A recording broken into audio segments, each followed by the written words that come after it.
starting recording, and we're on the air. And we're on. Hello and welcome to our first ever Peas on a Pod episode. This is Paul and Peter. And we're Peas, and we're on a podcast. And thus, we have a pea-themed podcast. So, the first thing I've ever made, well, basically, we've just been stuffing around for ages trying to figure out how to get this shit all organized. Absolutely. And Skype has saved our lives. Isn't it? It's amazing. Isn't it great? And it's fast. Messenger, Facebook has so many problems with connection issues and speed and everything, and it's just got so many hectic issues that I picked up the word hectic from my cuz. My cuz over here, he's always saying hectic, eh? I don't think I've ever heard him say the word hectic without saying a. It's like one word. Surely possible. Do you want? Should I show them the little Peas on a Pod video that I made, which will be sort of indicative of what's yet to come? Because we're going to make you little videos that are showing us sort of demonstrative of scenes we're discussing on the podcast. Yeah, Today's video is really about a particular subject. But let's just go. I'm going to share the screen like so. Share screen with sound. Thank you, okay. So can you see the screen now? Yeah, it's popping up. Yeah. Okay. Go for it. Yep. Let it roll. Hey, bros, cousins, and least but not last sisters. I just had a bit of a mishap. I just went to the restroom to take a piss, or maybe a shit, but probably a piss like I just said earlier. And guess what happened? I flicked my duck. Oh no, surely you didn't flick your duck. I did flick my duck. Oh no, how did it happen? I was reaching into my pants to take out my duck to take a piss, and then suddenly, yes, I did take a piss, but after that, I put my duck away, pressed the top bit of the cistern where there are two buttons. The left one was for the half press and the right one was for the full press. Thinking that it's best not to waste water, I pressed the button on the left. That's the button for the half press. But that doesn't explain how you flicked your duck. I'm getting to that bit, Tim. Then I went to the sink, which is in the bathroom, which is in a different room entirely as the shitter was in, and washed my hands. Suddenly, I looked in the mirror and noticed my duck wasn't in my pants properly. Is that when you flicked your duck? No, I'm getting to that bit, Flynn. I had a bit of a think and thought because my hands are wet, I'd best dry my hands first with a serviette so as not to get water on my pants. Also, as an added bit of information, I thought it was best not to let my duck get wet, otherwise I would have had to dry my duck with a serviette, and that wouldn't be fitting. So you flicked your duck with it? Which bit? The serviette? No, I didn't flick my duck with a serviette, Jim. Listen. After I dried my hands with a serviette, I then went to put my duck back in my pants, but then suddenly I slipped. You slipped? How did you slip? The floor was a bit wet from a tiny bit of pus that had dropped from the tip of my duck. And is that how you flicked your duck? No, Flynn, that's not how I flicked it.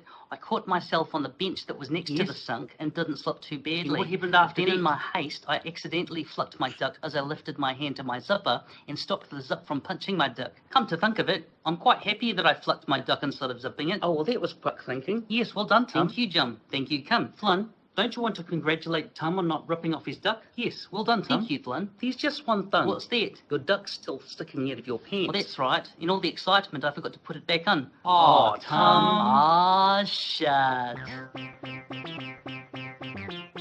Yes, and then what happened?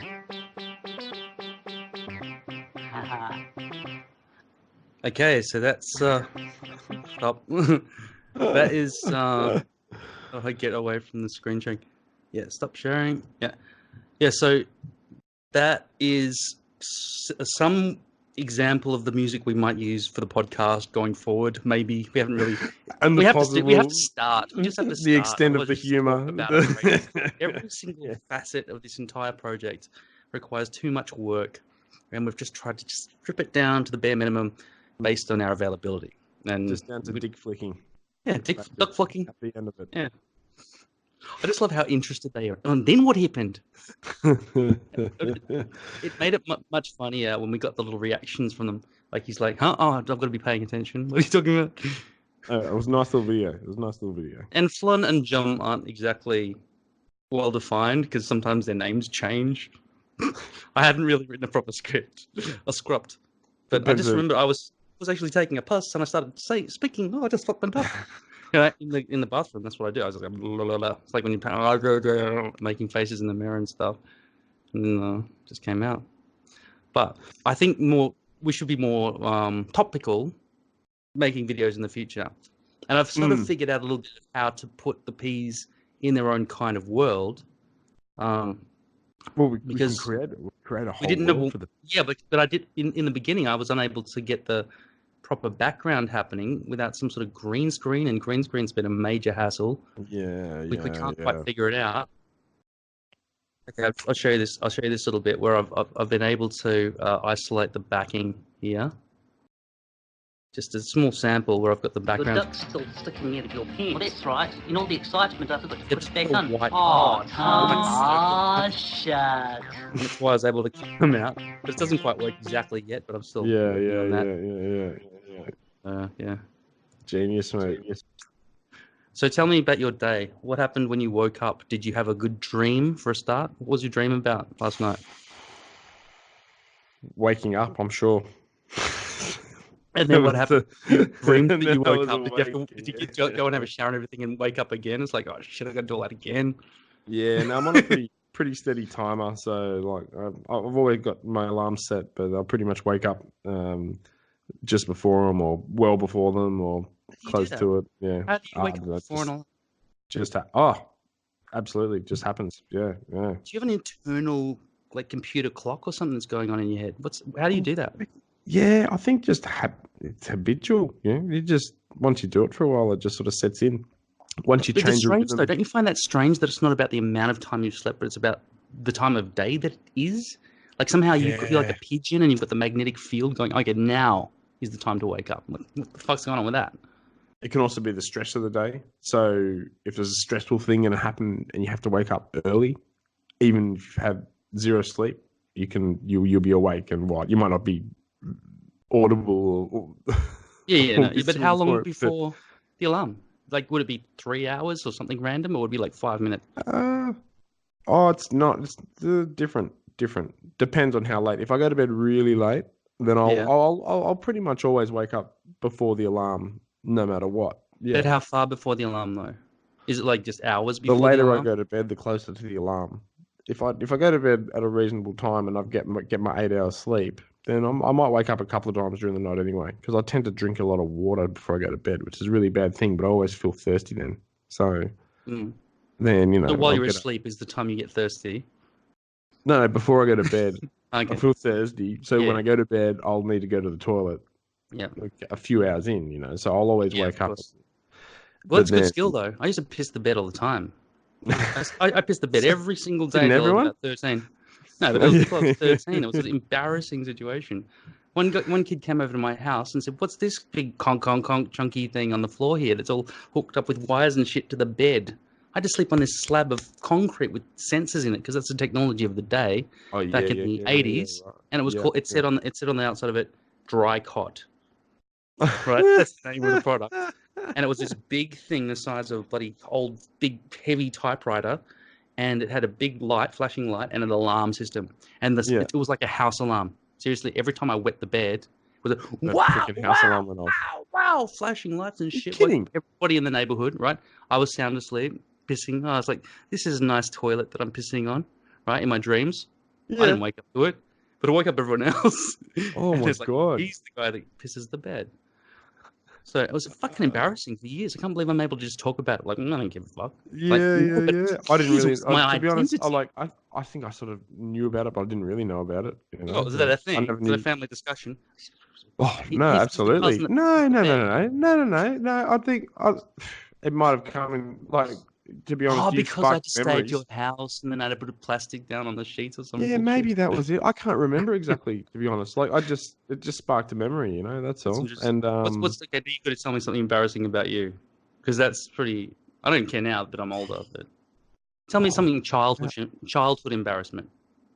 I did all of it. I don't know what is the. Did you do nothing anything at major. school? Did you have to give a speech? Did you ever piss yourself in front of all the kids at school, or over, or just like, hey, look at me, and then you fucked up I got drunk a whole lot. Like when you were a we- kid? Just no, like in later, later kid. was I it? guess. Older kid, Right. a younger kid. Yeah, I mean, yeah. I guess I did. I can't think of it. My brother would probably be a better person to speak to. Maybe And we'll get what- him in for an interview one day. What age were you when you first got drunk? What's it? Youngest. Can't remember exactly. I think it would have been probably about 15. I think I was at home. I remember it was with the parents' alcohol cabinet. I made myself like a little rocket fuel cocktail. What does that mean? I think your sister witnessed me one time. I've got a vague recollection of Chrissy being there babysitting me or coming back home when I was by myself or something, and I'd gotten drunk like by myself, and she found me and didn't know what the fuck I was doing. But it was only like it might be a false memory. I don't know, but yeah, What in your memory? Tell me what memory says that you did. Oh, I remember like going into the cabinet and like I never topped alcohols up, but I'd just skim them all. Skim a little bit out of each bottle and just pour it into a cup and drink it. So it was hard to anyone to notice. Yeah, but I did it heaps of times. So if you hadn't even looked at it for like 3 months, I thought it was like this tiny little downgrade every single time. But it's somebody over had some. time. Yeah, I never got pulled up on it, but yeah, I'm sure something was noticed. Yeah. Cool. But yeah, no, I never, because I played a bit of sports at school and stuff, so I never really got that into like drinking culture until I left school, really. But then I got into it pretty hard. So, what was school like for you? What rank were you? What type were you? I don't know, like not I wasn't a jock. I was sort of in the, not the popular guy, but not the unpopular guy. But you had flippers for feet, right? You swam fast. I was a swimmer, I practiced trophies. Yeah. When I was younger, yeah, for sure. But heaps of trophies, though, right? You got heaps lots of practice. Yeah, lots of trophies. Yeah, lots of practice. Yeah, there was like shitloads of practice, man. When I was playing water polo and swimming at school, it was I'd have at least 2 swimming trainings a week, which would be like 1.5 or 2 hours. I can't remember. Quite a long thing. And that'd start at like 5:30 in the morning, and then on both of the so before school, so you do like I think it was an hour and a half. I can't remember exactly. It was more than an hour. It was less than 2 hours. It was an hour and a half training. So it would have been 5:30, 6:30 to 7, and then you got like 45 minutes to get ready and go to school.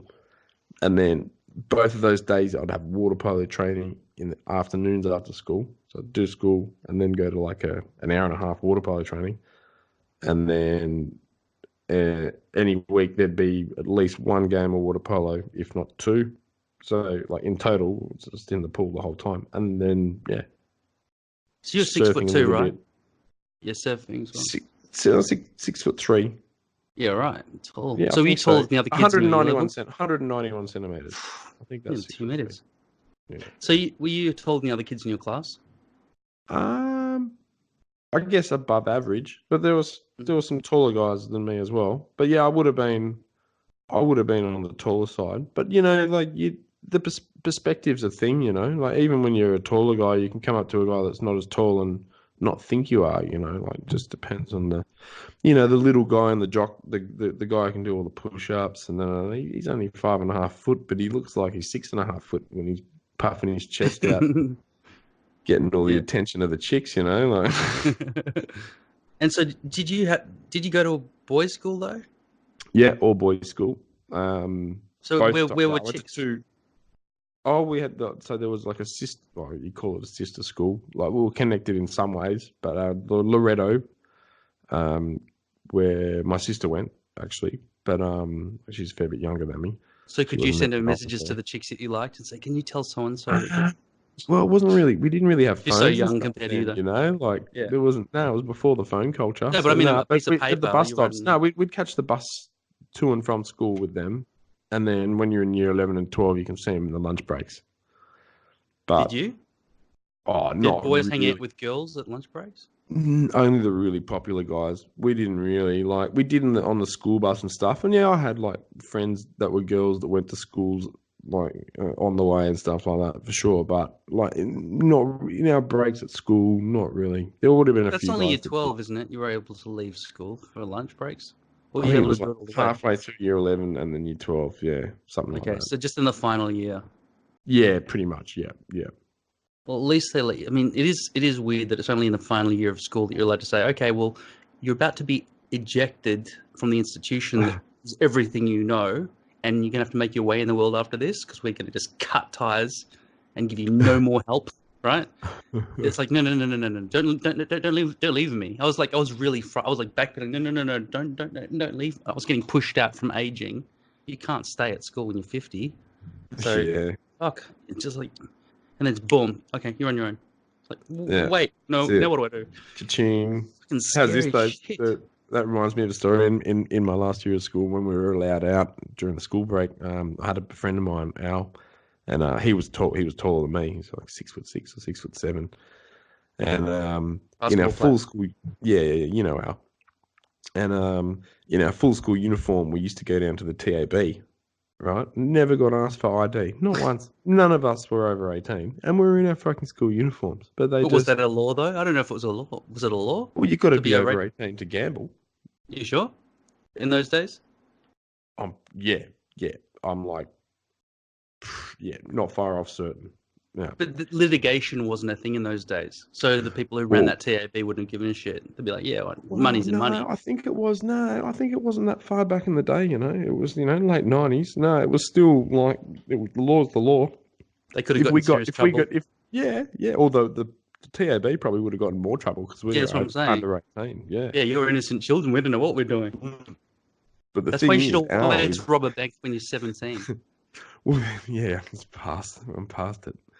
But the thing is, Al is a maths genius, and nice. he used to win all the time, like just and crazy bets too. Like we didn't have much money, so he'd be doing $1 or $2 bets, but he'd do these crazy, Quinellas, trifectas, like constantly, just lots of bets, but ones like that, and he'd constantly be winning heaps of cash. It was crazy, to the point where near the end of the year, like we'd been going there for 6-7 months or something. One of the employees at the TAB actually offered him a job there, and he was fucking under 18 still at the time. Anyway, soon after that, obviously he declined, but soon after that we got in trouble anyway. Yoda, one of the teachers, came and got Yoda. us. Yeah, it was his nickname. Yeah. Yoda. I used to gamble in year 12 as well. I used to become the bank. I figured out blackjack, and I thought, all right, we'll play games and stuff against each other for fun. And I started buying this plastic chip so we could play. And then somebody said, how about we play for real money? Said, I only got like $10 and change. He said, yeah, okay, well then I bet $1. And then everyone started bringing in like pouches full of gold and silver coins and stuff. So we could just put, okay, it's 20 cents to bet. And then it's like, okay, no more bets or whatever. That sort of thing. It's amazing. Yeah, but We you started played playing the poker. house. It was like some people owed each other $850 and stuff. And said, no, double or nothing. They just couldn't stop. And then these were the same kids. So I became a croupier at Crown Casino years later. And wow, that's right. Sometimes That too, yeah. it's a lot of chips handling skills and counting. There's a lot of maths sort of involved, but it's basic maths. Yeah, And the cameras are watching Something everything, you and get- someone was showing your something hands. you get used to as well. I'm still thinking about how I can put a lip in my shoe and oops, just dropped $100 chip. Thump. Oh yeah, Where's it gone? yeah. It's my sock, maybe. Oh, how'd that get there? It's just like things are falling all over the place. Yeah. But it's sort of they're watching. There are cameras. They're watching so hard. Yeah. The That's deal funny. doesn't come up clean at the end of the day. And they're like, yeah, how come this guy's registered? And then this goes back. They'd have to skip back through everything, and Yeah. oh, that's where it fell. And Nah, they'd be looking very hard. Yeah. it'd be pretty hard to rob a casino. But we got a lot of. It was like $14.50 an hour. Now I think it'd be more like. I think the minimum wage now is $23 an hour or something. Now. Something like that. Yeah. Yeah. So Not what's your bad. dream? What's your dream job? What do you want to be when you grow up? Dream job. Gosh, that's a tough one. I think it'd have to be something to do with not cooking. Really? Oh no, like maybe cooking on the side. Maybe like I'd love to because plays Thai. Maybe in the future, you talking dream job or something that's possible. Something in the that's going to future? make you some decent money and dream jobbish type thing. Yeah.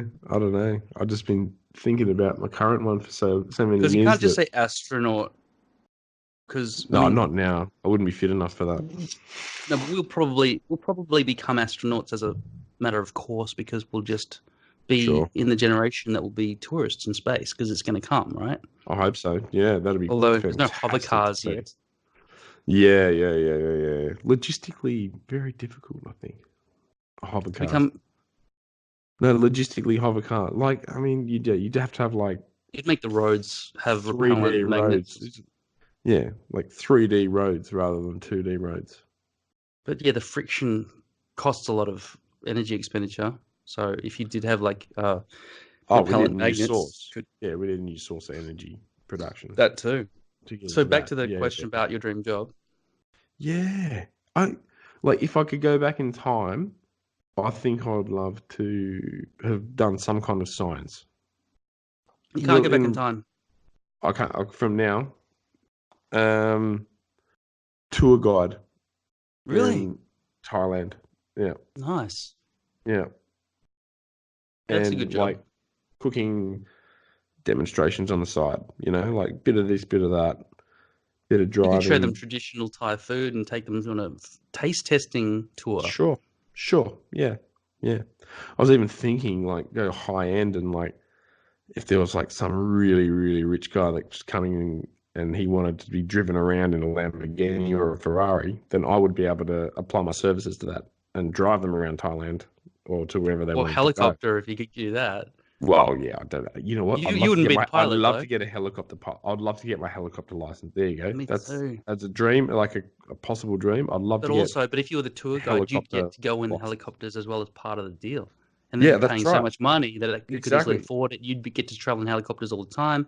You Yeah. get to deal. And what's that place called? Is it the Dome on the top floor of Bangkok? Oh yeah, that's That's an what's that? awesome lookout. The Labua Hotel. What's the top bit called? Is it called the Dome? Oh, I think so. Like, it's probably got its own name. It's Yeah, so I don't open know. and awesome. The It's the most Hangover beautiful. Dome. Yeah, Is that I got is in that from trouble the for Hangover? taking. I got in trouble for taking photos. Oh, really? You can't take photos there. Mm-mm. No, but I got one on the sly, and then someone came up and said, "Oh, stop taking photos." I was like, okay. That's amazing. Can't believe The that. one thing I was a little bit. I mean, for safety reasons, it was obviously good, but you couldn't like the view. Like there was a massive gap between where you were standing and the edge of the building. Obviously, Yeah. like it's a tall building, but there was just they could have made it look a bit more menacing. I guess I don't know. Like it just sort of you didn't even sort of feel like you're on the top of this huge building. I sort of think that you're going to build something up there, build a beautiful bar, and have all this up there. You want to feel like you're bloody up there as well. It was more sort of just like serene and like it was a bit sort of surreal, like the whole feeling of the bar up there, which was cool at the same time. Like It's an amazing place. I would love to be there right now. And the drinks, so the drinks were like probably the drinks were amazing, like the same you get in like a high-end bar in Sydney or Melbourne or Adelaide, and the same price. So not more expensive than that, but more expensive than normal in Thailand. But it was, proper bar experience. Good drinks. Yeah. And why did you get in only trouble? I got in trouble for taking photos. And no other reason, being too high. You said I thought you were going to say you went near the edge or something. Oh, you couldn't Okay. You couldn't. Yeah, that's what I'm saying. Like you couldn't unless you climbed over bits and pieces. But just it felt very, very safe up there. That's what I'm saying. Which is a good thing. Yeah. There was it kind of there wasn't that feeling of being on the top floor of this huge building. It would have been nice to have a bit more of a rush. But it does but it does feel like that because it's all so well lit and white marble or whatever, sandstone or whatever it is. No, but And when then you're you're looking out standing of the there, it entire doesn't city. feel like when you're standing there. Yeah, you are looking over the entire city, but you can't like only from a distance. So all the lights are in the. It's kind of it's kind of the same feeling. Like, you know what? Okay, I've never done bungee jumping before, but I've done skydiving, So when you're looking out the plane you're just about to jump out of, yeah, it sucks and it's scary, but it's kind of surreal, you know. There's just all these little dots on the ground. It looks like it could be like Yeah. some game or something. When when you're bungee jumping, you're standing on this bridge. You can see the detail of that jagged rock down there, Yeah. like sticking out of the water. You're not sure if you're going to hit that bit or that bit, and then you got to jump into that, right? Yeah. So that's what I mean. Yeah, no, I agree with that. I've done both. Yeah, Right, bungee jumping is so- way scarier. Yeah, It's okay, not cool. surreal. It's real. And yeah, it's scary I- as shit. It's right, like walk so the I plank, can- bitch. Get up there, jump, motherfucker. I've not That's done it, but I can fully imagine it being more because I've done skydiving twice, and yeah, scary both times. The second time, easy, half as scary as the first time. To Oh, be really? honest, it was a little bit. You know what? I wasn't that happy with the guy that took me either, because obviously Oh. I was 10. I wasn't doing it by myself. But the first guy was really cool about it, and was like, if I felt like I was in like Point Break, like with fucking Johnny, fucking about to rob a bank and shit. Yeah. And the second guy was he just wanted to take a video, and it was like an overcast day, and like he pulled out his fucking camera. He's like, "Oh, you want to take a camera?" And I was like, "Oh, nah, man, I've already got a video," because it costs like $140 or something. But what happened the first time? I said no, and then they took the video anyway, and then I ended up buying it. But this guy was a real dick about it, right? So I'm like, "Oh no, man, I don't have it." And so he's like, "Oh, fine, don't worry about it then." And then he just didn't even take the camera anyway, which wouldn't have cost him anything to fucking do. It's a fucking it's like a GoPro or something. But anyway, so I got the shits anyway. Even before I got on with him, like he was this short, stubby dude, and I was just like, Yeah. "Oh man, I'm attached to you, really." Fucking hell. So are you sort of, is your back facing their chest? Is that how it works? No, 'Cause your I did static line. where I your was- back's your back's facing their chest, and you're a little bit lower than them. Yeah, So you're like your head's probably sort of where their neck is, I guess. so they can still move their head around and see the top of your head. Yeah, and stuff. like if Your head is not going to bang into their teeth or something when you land. Or whatever. if your head went violently backwards, you'd hit their chest. Okay, so Yeah. let me ask you this: what happened to your wrist? You burn yourself at work? Oh, you can see it. Yeah, it's a burn. Yeah. Show us. That's fucking pussy and shit. What happened? Little one, man. It's fresh. It's not even worth a mention. It's an Well, old one. What happened?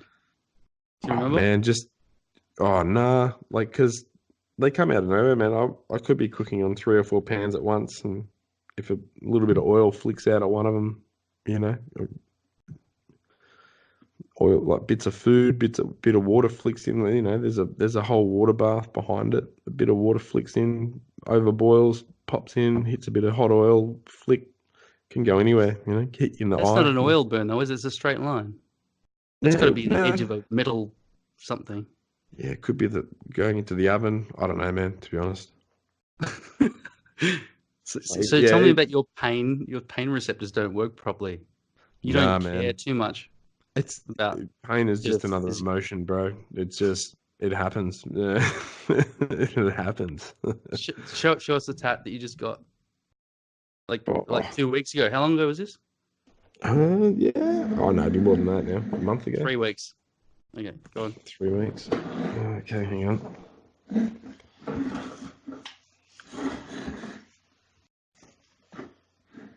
You see that? No, too high. So go high. Go. Bend your knees. Go lower. Go lower. Details. Lift your shirt more.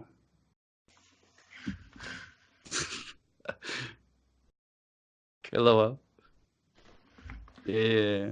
Okay. And stand squat but straight. You're bending away from us, yeah. Now just kneel on the ground for a second. Seriously. What's going on with all that? It's like, have you finished? You've got to earn these every time you visit Thailand. You get another one or whatever. Yeah. It's been a thing for a while. Yeah. I go to the same temple, and that's good. I like it. I'll probably get a few more. Now that hurt, right? Yeah, but how do they do it? They just like a needle and machine, or what? I've got a no. It's they're like these long bamboo sticks. I got a few photos I'll be able to show you. So they sharpen the bamboo into a knife point. Show us on the internet. Share the screen. I don't know if I can, because I'm going to get them on my phone and show you. All right.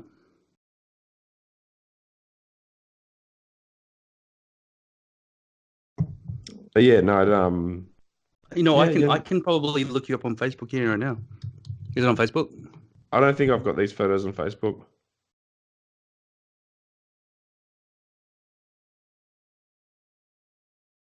Because I didn't. Oh, you do. I'm going to share the screen. Ready? Which is you have them. Oh, that's ploys. I didn't really want to No. put them up. No, I'm going to put. Ready? Can you see the screen? Oh yeah, that's the new. Yeah. Oh yeah, so you can see I didn't think there was a photo of the guy's stick.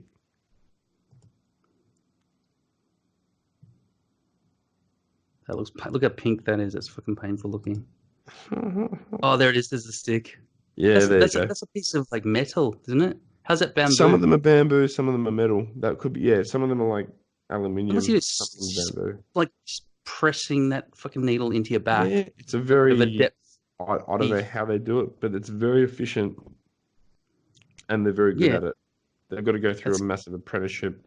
Yeah, because how deep do they know how to press, right? Exactly, It's man. like- Because you got to get it in. Because a machine just has a certain depth that it can do, right? Yeah. But he's just doing it with his hand. He could just stab you right the way through it. He gets drunk or something. And they're very fast, and they're very fast at it as well. Fucking hell. That looks painful.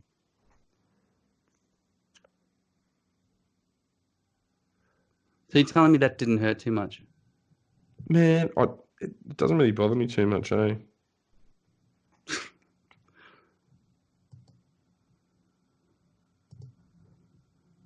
Okay, what's the meaning? What are the meanings of these tattoos here?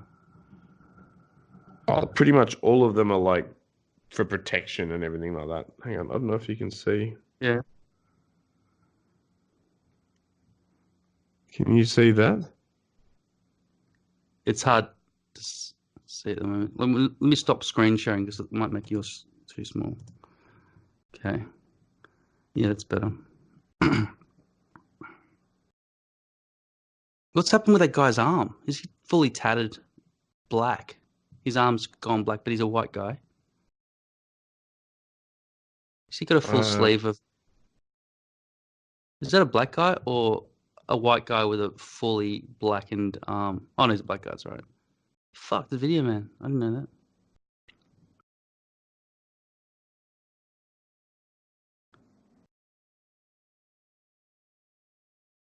Damn. So how many guys are working on you? They sometimes just the one guy, and sometimes they get one or two guys to hold your skin down. Shit. Yeah. Okay, so what does it mean? There's some writing and stuff on this. Yeah, no, we don't know what the writing is. Like Ploy doesn't even know. It's like old like monk words, and so basically all of them mean like protect the family, protect the community, love your mother, love your father, love your wife. All the like bring the money. It's all superstitious stuff, So like, I don't buy into any of that. But I've been told, and I never question it, and I just sort of like it, and I don't do it for. I don't think that if I get a tattoo like that, then I'm going to make money because I got that tattoo. Like that's just ridiculous. And so where do you stand on superstition? I Do you think believe it's in hilarious. ghosts? Do you think I there's it's jinxing? Hilarious. Do you think No. what if No. somebody?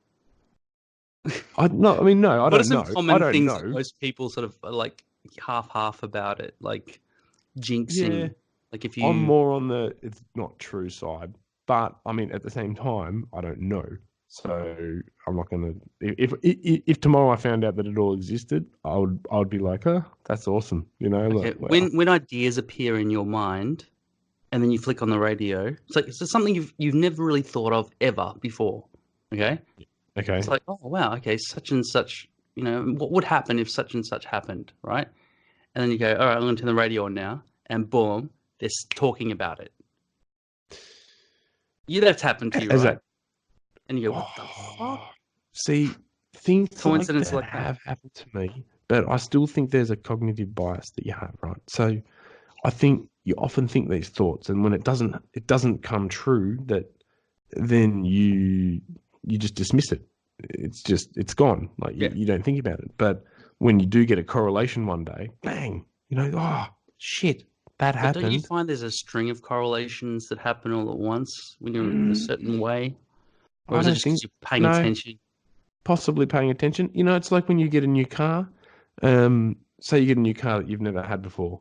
Immediately you notice all of that car on the road. Right. You notice the details of those cars. As you're driving past, you're like, oh, they've got the same number. I didn't realize there were so many of these particular cars. Yeah, and it's just this, it's just the mind, the human mind, man. Like, there's too much out there to focus on at once. So a really good example of that is if you fall in love, then all of a sudden there are lots of love songs that I didn't know that, mate. I didn't know what that song was about, and they all matter to you all of a sudden. Sure. And then I guess the same would happen if somebody died in your life and the song's about death. And it's like, how many songs are there about death? I didn't even realize. Right? Yeah. Like that. Hang on, just this could be a bleeping part of the video. There's no bleep. I'm not going to edit any of this shit out. The workings of PD Pops. Doop, doop, doop, doop. Okay, we're not really discussing peas at all yet, but I think our listeners or our viewers or whatever, however it goes, will be very interested to know about legumes in general. And you're the chef. So is a pea a fruit? Is a pea's part of a bean, right? Like a pea, like a pea is inside the vegetable, or is the bean a fruit as well? Like, there's so many, I know it gets very complicated, and I confuse myself with it all the time. Basically, they're all seeds, right? They're all seeds. Okay, yeah. You can plant a pea and grow a bean. You can consider them all seeds, but then seeds are given different names, like nuts and legumes and things like that. So generally, a nut will have only like one seed inside it. Mm-hmm. Okay, so you got like your cashew. A peanut has two. That's correct, and it's not technically a nut. It's not a nut. It's a legume. Because it broke that rule. Well, just never broke the rule. But no, people just called it a nut because it was the correlation. Well, no, it's because people consumed it in the same way that they consume nuts. So why not call it a nut as well? But technically, it's not. But I still reckon it is a nut. It's like calling Pluto not a planet. Fuck that. What was the reason they demerited Pluto? Why did they scale it down to a dwarf planet? I think because it was in its field, because I think as a planet has to within its orbit, it has to sweep the debris. It has to clear a certain amount of the debris within the orbit, and then it has to have a certain shape, like it has to be kind of roundish and stuff like that. But then Pluto, because the thing is, there could be other. Is it the Kuiper belt? Sounds about right. I'm about to look it up. Why just after Pluto? Just after Pluto, and because there's in those areas in deep space or deep solar system, there are other bodies that are of similar size. I think there's other bodies bigger than Pluto, and they're not really round. So it's like, why can't they be a planet? Belt? I've heard of something called Eris. Is this something? Here, there's a Kuiper belt after Pluto, so that's like the. Feel free to speak during this video, but I'm going to put it up on the share screen, which will also cover your tracks. This will also help test the screen sharing capabilities. Throughout the ages, the number of planets in our solar system has gone up and down. No, this is not because planets have suddenly appeared and disappeared, but rather due to how they were discovered. Since antiquity, there were 5 planets beyond Earth, which are the visible ones to the naked eye. That's pretty interesting. Venus, Mars, Jupiter, and Saturn. The ancient Greeks added the sun and the moon to their list of planets, but that idea never really caught on. In the late 1700s, Uranus was discovered, which was revolutionary at the time, as no one considered there could be more planets beyond the visible five. After this discovery, more and more planet candidates were being found, like Ceres, Vesta, Pallas, and Juno, which are all found in what we now know as the asteroid belt, or the large belt of asteroids between the orbit of Mars and Jupiter. In science textbooks in the early 1800s, they were all listed as planets. In the middle of the 1800s, Neptune was discovered. That's why as well, in the asteroid belt. We had quite a list of planets on our hands. It's big bodies that are At that time, there wasn't a big distinction between the 8 planets we know today and the large asteroids that were being discovered. By the 1800s,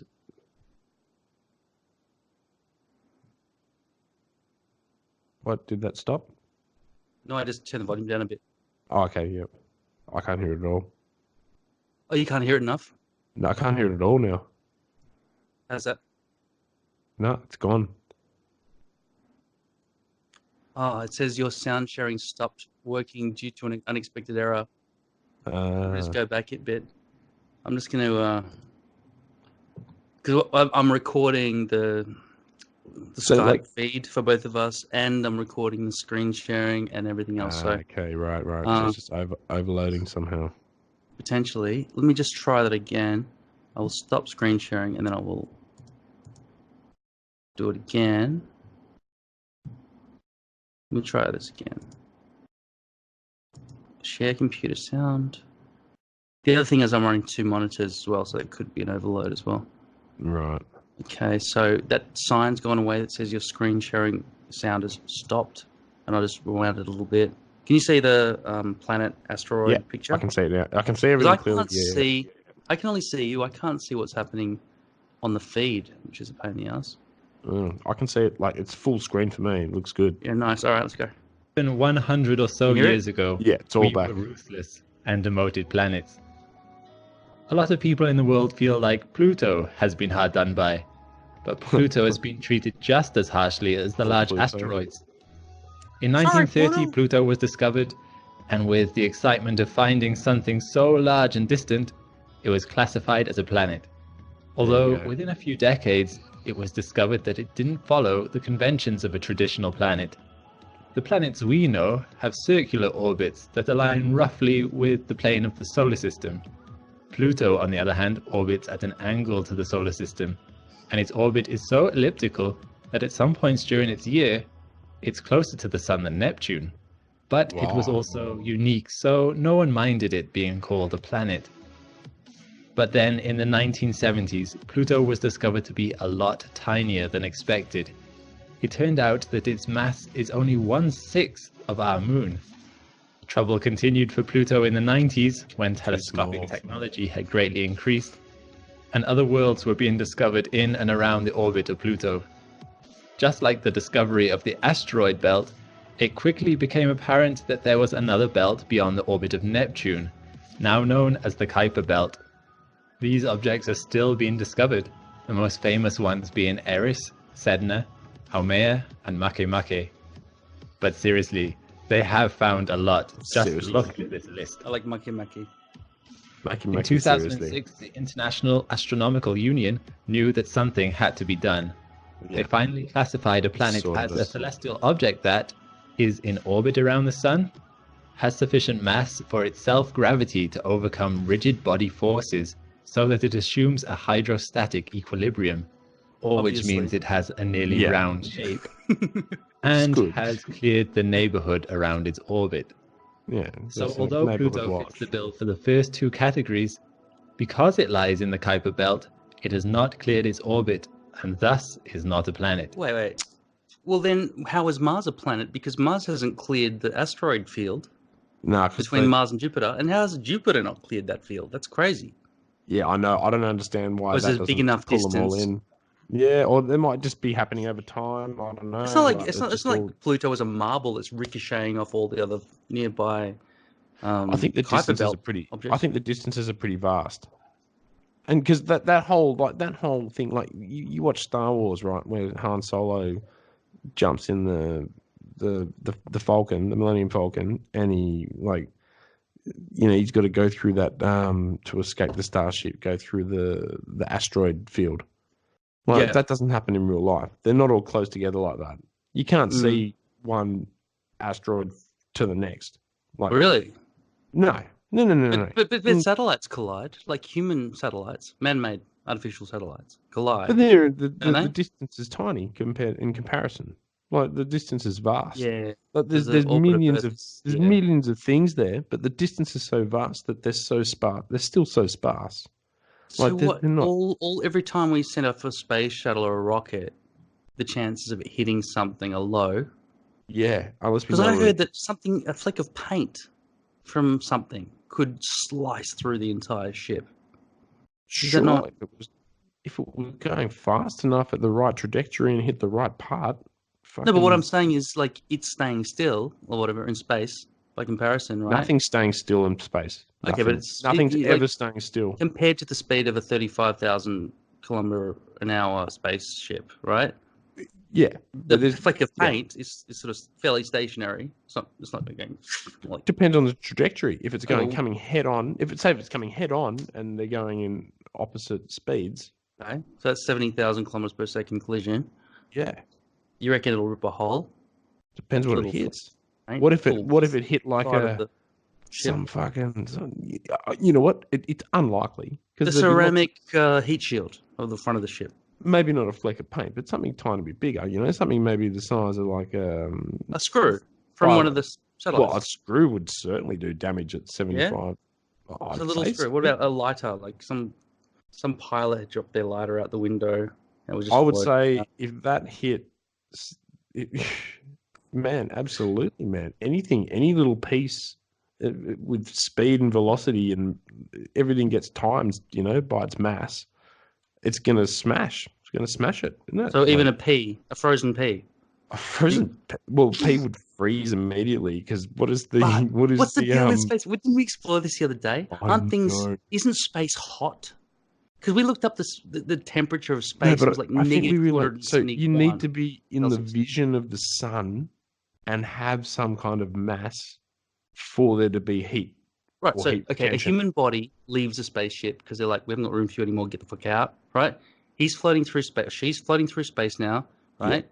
I don't want to be sexist, so it's obviously a woman. Yeah. Right. It's a person. Her eyeballs have boiled out of her face or whatever it is. Yeah. Or something.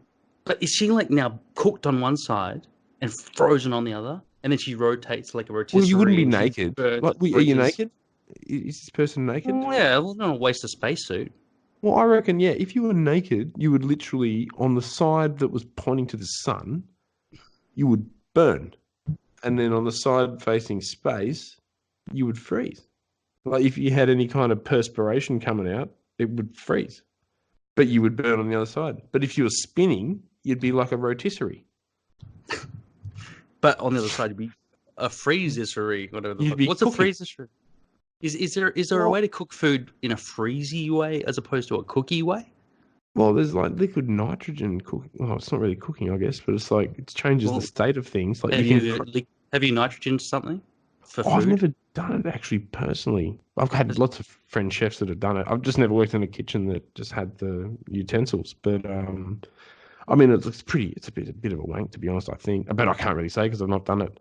But yeah, I mean, it's some interesting things you can do. Like, say, for instance, a friend of mine, what did he do for a dessert? So he used to make like a custard, right, in a dish. And then they'd put the whole custard, they'd dip it into the liquid nitrogen, and then they'd pull it out. And so it'd be like immediately frozen. And then they'd hit the thing with a hammer and like carefully in the middle, and it would shatter into like chunks. And then they would put all those chunks into the fridge, and then so they would then come back to fridge temperature as custard, but so they'd be like a really delicate custard, but set in these like shard formations. So when you put it on the plate, it looks like this piece of broken rock or something, but it's this really delicate sort of custard. So that's probably the coolest thing. So what does it melt on the plate when you get served? It doesn't melt. It just goes back to its custard form. So you know what a custard, like say you Oh, got okay, but it's just in shapes now.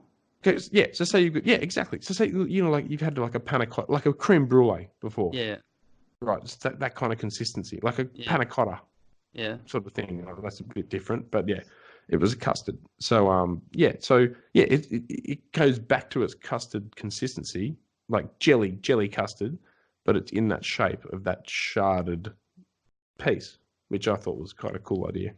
Okay, well, if But you're yeah. thinking that's a good dish, what about a human in space? I'm bringing up this on the screen here. What happens to our bodies in space? Can you see this? Yeah, I can see it. Is that clear? Yeah, clear enough. Okay, the human body is conditioned to life on Earth, so when we leave our home planet, lots of weird stuff happens to us. Eyes.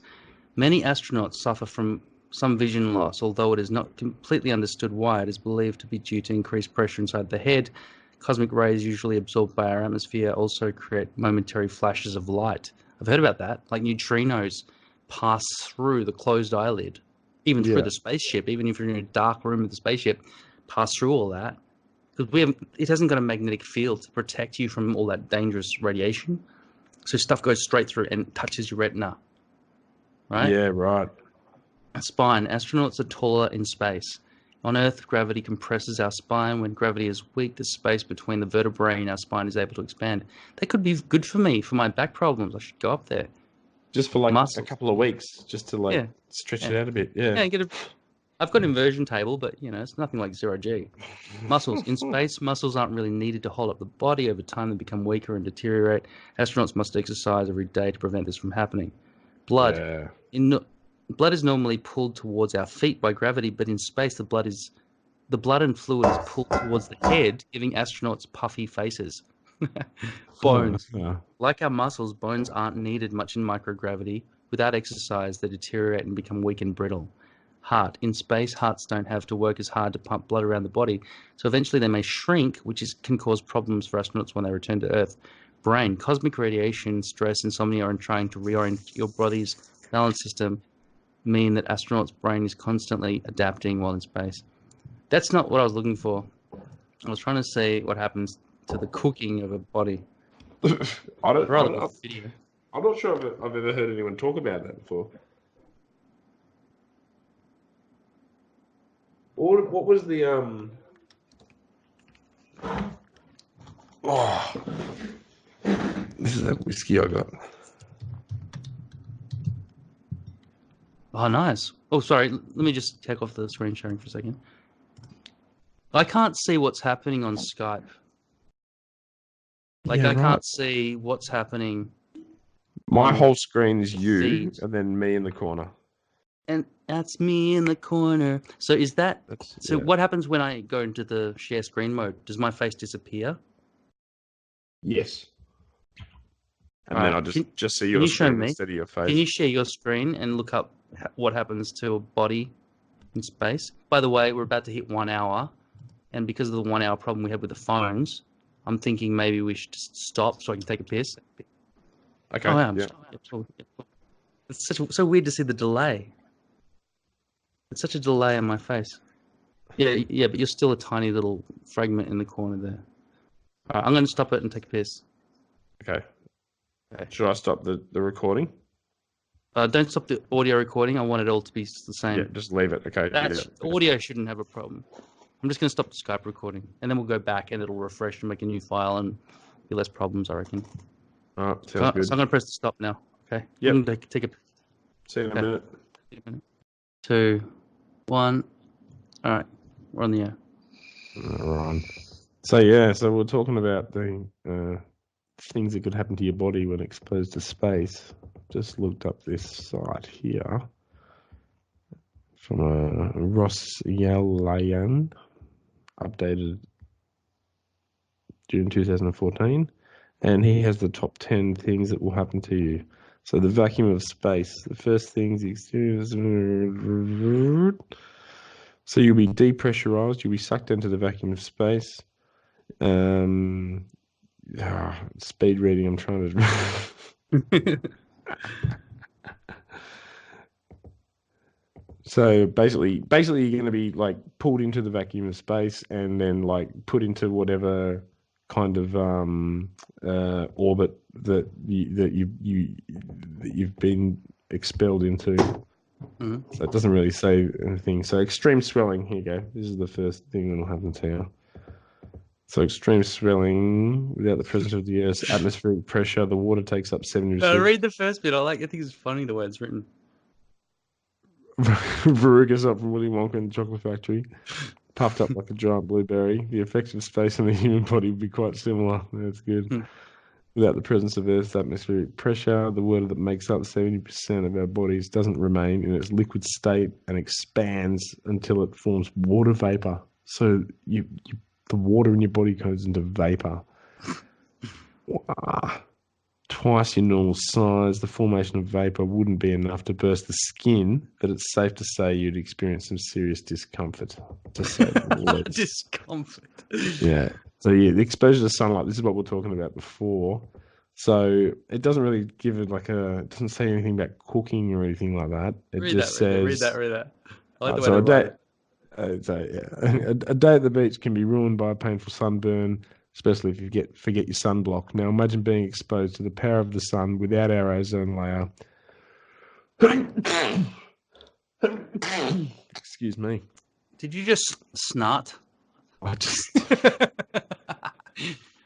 filtering out the most harmful ultraviolet rays. The effects would be devastating to the human body. A person floating in space would be horribly burned. So that's in red. I think that's an understatement to what would happen. You just get fucked.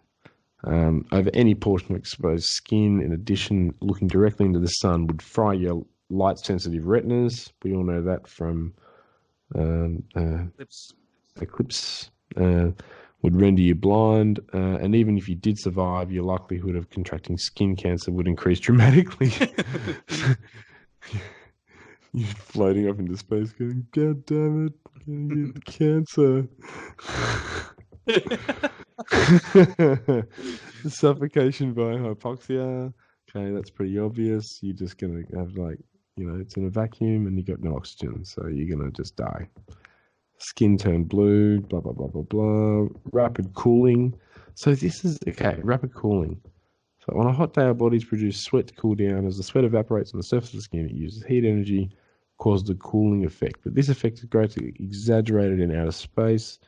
Normally, the humidity in the air inhibits the cooling effect quite a bit because it's harder for sweat to evaporate into the air that's already saturated with water. But in the dark emptiness of space, there's no humidity. This allows for the accelerated evaporative cooling of any exposed bodily fluids. Your watery eyes, mouth, and respiratory tract will freeze over as a result. There you go. That would suck. So, yeah. Decompression sickness. I think A, B, and C, you're already dead. No blood pressure, explosive decompression, blah, blah, blah. Read that one. Explosive decompression. Yeah. Is that just evacuating yourself? Oh, okay. One fatal mistake you could make as you sucked out of your spaceship would be taking one final deep breath. You might think the extra air would help you stay alive for another minute or so, but the actual result would be quite the opposite. Holding that air in your lungs in the vacuum of space would result in explosive decompression of your lungs. Imagine that for a second. The air would expand violently in the low pressure environment and cause your lungs to burst like balloons. If you ever find yourself in such a situation, you would be wise to exhale as much as possible to avoid this. Holy shit, shit, good that they're giving us man. advice on how to survive being exposed to just Well, absolute vacuum You're not space. really going to survive for very long, but yeah, okay. That's okay. Fair point, though. I'm glad we're surfing on a ball with an atmosphere and magnetic field. Boiling blood. The lower the pressure is in an environment, the lower the boiling point will be for any liquid in the same environment. This is because when there's less pressure, it's easier for the molecules to move around, so it takes less heat energy to transform the packed in molecule of a liquid to the less dense gas.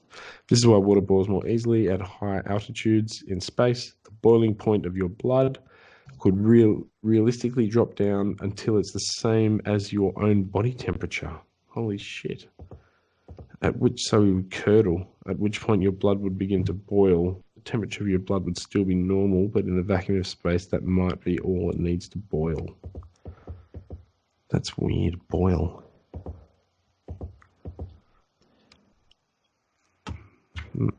What was the heading of that one? I missed it. Cellular mutation. This is the number one reason you'll die. Even if you somehow manage to survive space exposure, you still wouldn't be out of the woods. In addition to these other issues, the blackness of space also contains many invisible dangers. During the brief time that you were exposed, you would be bombarded with a whole host of dangerous subatomic particles. This includes gamma rays, energized protons, and X-rays. These particles are so small that they interact with you on a cellular level and actually alter your DNA. But this would not result in superpowers as some comic books might suggest. Instead, you would almost certainly die of radiation poisoning or cancer years later. This is the real trouble for people, astronauts who actually do go to space, because the shielding on the space shuttles and everything is not exactly perfect. I mean, I don't know if there's any astronauts who have been known to have, like Buzz Aldrin's still alive. He's all right. He walked on the moon. Yeah, it's very impressive, the space spacesuits and everything, isn't it? That they make. But they've done well. Also, like, because I think what happened was that when he went, there was a very lucky window with like no solar activity or very limited. Mm. There's still people living on the on the space station for months and months, like years, even I think, or at least a year. They're in a low Earth orbit, so they still have a little bit of protection, and the space station is pretty high tech, and all the angle and amplitude of it and everything is designed to keep that radiation out. But yeah, they definitely is the moon inside the magnetosphere? I don't know. I wouldn't think so. The moon's pretty far out. It's pretty far out. Magnetosphere goes pretty far out as well. I'm going to override your screen. I don't think so. I'm going to override your screen sharing. Yeah. This is Chris. No, it's interesting. This is Chris Hadfield. He's from the space station. Control to Major Tom. He will forever be known as the singing astronaut as he orbited the Earth. Then International Space Station Commander Chris Hadfield sang a version of David Bowie's 1969 hit Space Oddity. This is Major Tom to ground control. That has folks on Earth over the moon. This is ground control to Major Tom. That's really his voice and guitar playing recorded up there, with more music mixed by producers on the ground. Chris's son described it as unbelievably fun to do. It took 6 months. It's such a hit, even another commander take us out of orbit. responded in cyberspace. Jim Shatner joked, "I have 2 words for him, show off." You know who else tweeted about the song? David Bowie himself. Chris Hadfield sings Space Oddity in space. Hello, Space Boy, which is the name of another Bowie song. This was the Canadian astronaut's grand finale before heading home after 5 months in space. 5 months. Oh, I've flown 100,000 miles. Even before he covered Bowie, Chris was winning fans, demonstrating how astronauts use a barf bag, how they brush their teeth with no running water. So what I do is I just swallow the toothpaste. He did a sing-along with hundreds of school kids back on Earth in an effort to demonstrate not just the science of space, but the humanity of it. He even poured water in his eye to show what happens when astronauts cry. You just ended up with a bigger and bigger ball of water. In between tweeting out pictures of Earth, Chris recorded the Bowie song. The astronaut took some minor liberties with the lyrics, tweaking them to fit the current mission. His one major change from Bowie's version, Gone is the part Bowie sang about a major malfunction.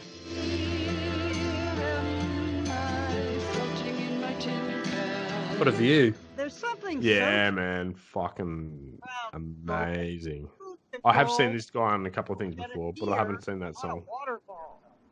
Ginimo, CNN. We really need more personalities in space to make it more attractive for everybody. Yeah. I mean, more cash now. I think money's the thing, isn't it? Well, apparently, this is news that I just heard a couple of days ago. The Prime Minister met with Donald Trump, Scott Morrison, Australian Prime Minister, and he's pledged $150 million to the Mars mission from NASA.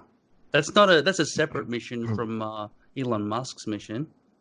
Yeah, right, the SpaceX one. That's so good. I'm so glad. I mean, Australia is the perfect place to be doing. Remember the Woomera rocket range in? Man, I camped at Woomera. Where is it? Which state is that in? South Australia? South Australia, yeah. Yeah, Me right. employee, about a year ago, we went and camped there for the night. We camped in fucking Woomera campsite. Is there a little head growing on your neck now because you were exposed to all that radiation? No. Well, but we saw like in the town, like the town was absolutely deserted because it's like it's an army town. So obviously the no one was there at the time. So it was quite eerie. The first thing we saw, it was hilarious, man. So we drove into town, desert driving. It was fucking amazing, actually. I really enjoyed it. Huge stretches of road, and they're all farms, right? So there's all these livestock. Well, not all this, they're few and far between. It's kind of like the Kuiper Belt, like massive properties, and there's lots of livestock on it, but you don't see that much because it's so big. So you do occasionally see them. But because it's so vast, nothing's fenced, and these roads, like road trains, those massive trucks drive on them. So all the roadkill we saw were like cows and sheep and Really? shit, man. Yeah, like I'd Did you never go through seen some that before. cattle grids or anything? Yeah, there were the occasional ones, but like it's just vast, flat landscape, man. And so like it was just obviously too hard to build fences or too long. I don't know, but I've never seen you drive. How does on a any cow roads anywhere. survive in the desert though, or a sheep? They've got feed bale things. Like they would Okay. have to feed them, I guess, when it gets like But no shade or really anything. dry. Not much, man. It'd be Like pretty there's a bit shitty of shrubbery, a little bit of low. There's a lot of low-lying shrubbery around. Like it Yeah. wasn't just desert. It wasn't desert. Okay.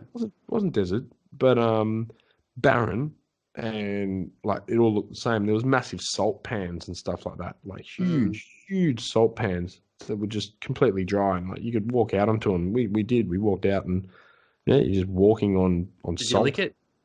No, I didn't lick You it. didn't taste it. Man, the amount of tourists and dogs that would have come out there and pissed all over that place, man. You reckon never rains Money. there to wash it? Man, but it just would have washed it all together into like a big dog piss puddle, and then just How all many spread tourists around. did you see? I reckon there'd be like 4 people that ever walked on one of those salt plains, and you were one of the 4. I didn't lick it. I know what salt tastes like. Yeah, no, but I wasn't even tempted by it, to be honest. It was Well, it's like they go out on a salt tasting safari. I'm pretty sure I didn't even try. Yeah, I could just see it was salt. I'm like, yeah, I've done. Because I was with Munchie. Munchie was running next to me. I'm sure he pissed on it somewhere, but I don't know where. It's like that But, picture of Pluto. Like that's what the outback in Australia. So much of Australia is so dead. Yeah, but this wasn't dead. Like it was interesting driving there still. Like it didn't change much, but it changed enough for it to be kind of interesting in this weird way. Like Yeah. yeah, it was cool. It was awe inspiring, to be honest. Like it was this long drive, but it was beautiful. It was beautiful. Yeah. Speaking of the middle of the desert, sorry, go on. So what were you gonna say? No, that's it. Oh no, well, no. Sorry, just quickly. So we arrived at Woomera and drove into the town. We couldn't find the camping site to start with. Drove into the town, and it was just this empty street, little sort of, like those like school like pop-up classrooms you get at places. I don't know. We had them in one of my schools. They're like demountables. Like all the houses are like that there, right? So there's heaps of them, but they're just all empty. There's not one person in the street. And we approached, and there was just this huge fucking emu about 100 meters ahead of us, just standing in the middle of the road. And I stopped the car and Floyd's like, "Oh, look at the emu!" And we're like, "Look at the emu!" And I just sort of slowly started driving towards it, just hoping it would just sort of walk off. And it didn't. It just fucking stood there, just staring at us. And I got quite close to it, like about 15 meters or something like that. And I just beat the horn a couple of times, and it pissed off. But That was quite exciting. But in the town, they had none of the museums were open, but you could see from the outside the big fenced off area, and you could see all the rocket pieces and shit like that, like debris. Really? Yeah. There was this. Was it on display? Or you just saw them? Yeah. There was both. There would have been in the museums. There would have been better ones, but these were just on display. Like we drove past and on the street, like it was fenced off. Like you couldn't go in there, but you could see through the fence. It was just one of those like a tennis court fence. Okay. And did you see other people, other tourists? Nah, we didn't see anyone, man. And we camped in the campground, and I think there might have been one or two other people there. I think there was like a camp. Like, we didn't see anyone else. Were you worried that the people who ran the place might have murdered you in your sleep or some bullshit? Because it seems like a good place to commit a murder. Yeah, it wouldn't be hard to get away with that. Yeah, no, we didn't see nobody. We were pretty alone. Yeah. No, I wasn't really worried about that. But yeah, I was. You should have shown Ploy. What's that? Something Creek? Was it Wolf called? Creek. Yeah, Wolf Creek. Fucking hell, mate. Yeah. Yeah, you'd be defenseless. Yeah. No, against a gun. Yeah, I'm not defenseless in the tent. Armed to the teeth. Got a couple of things in there. Yeah.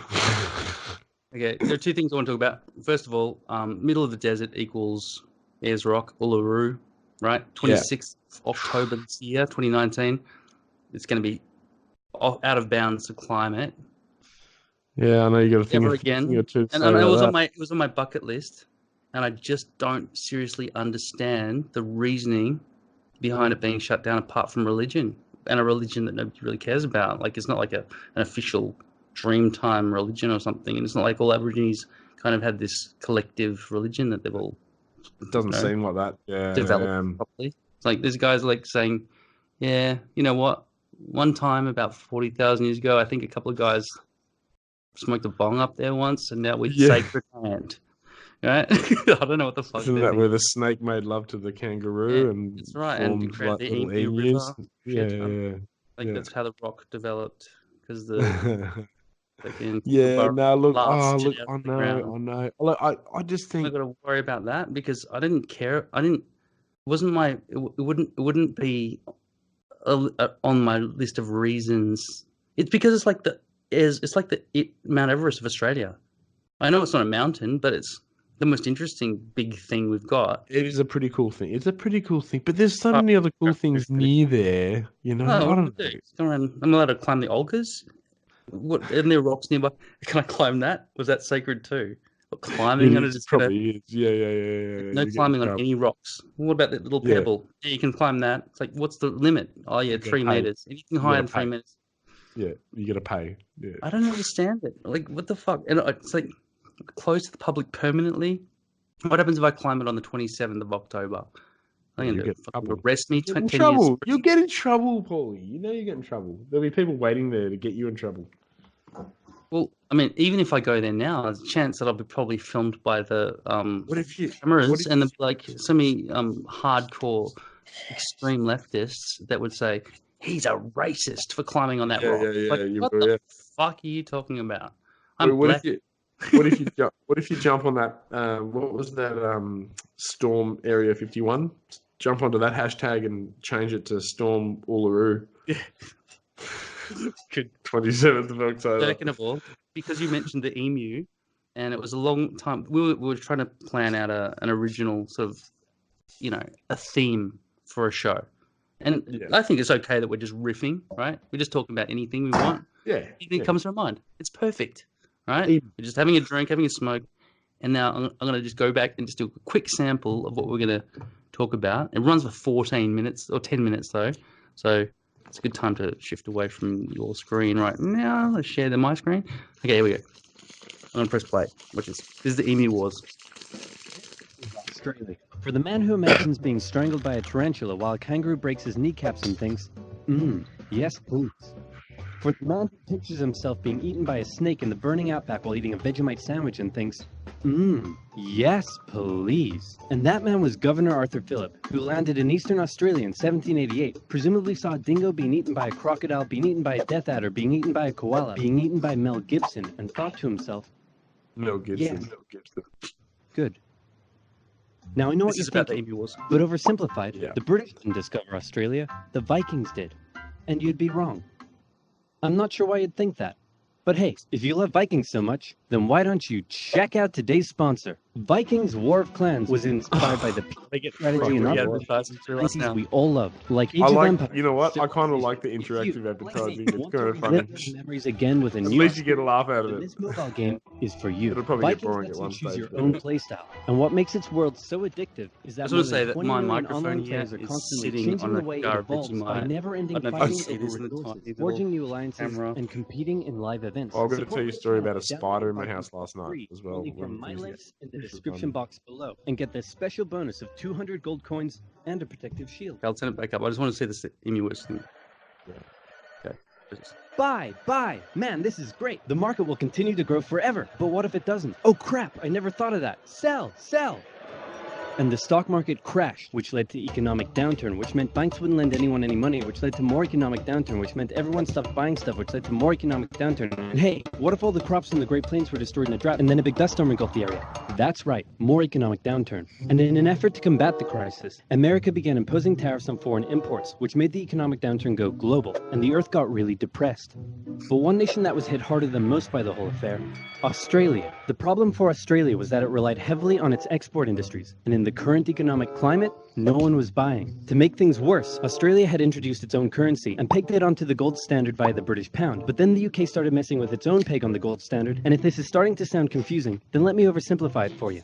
Hey UK, looks like my car's broken down. Want to give me a tow? No problem, friend. I got you. Can't believe he animated this.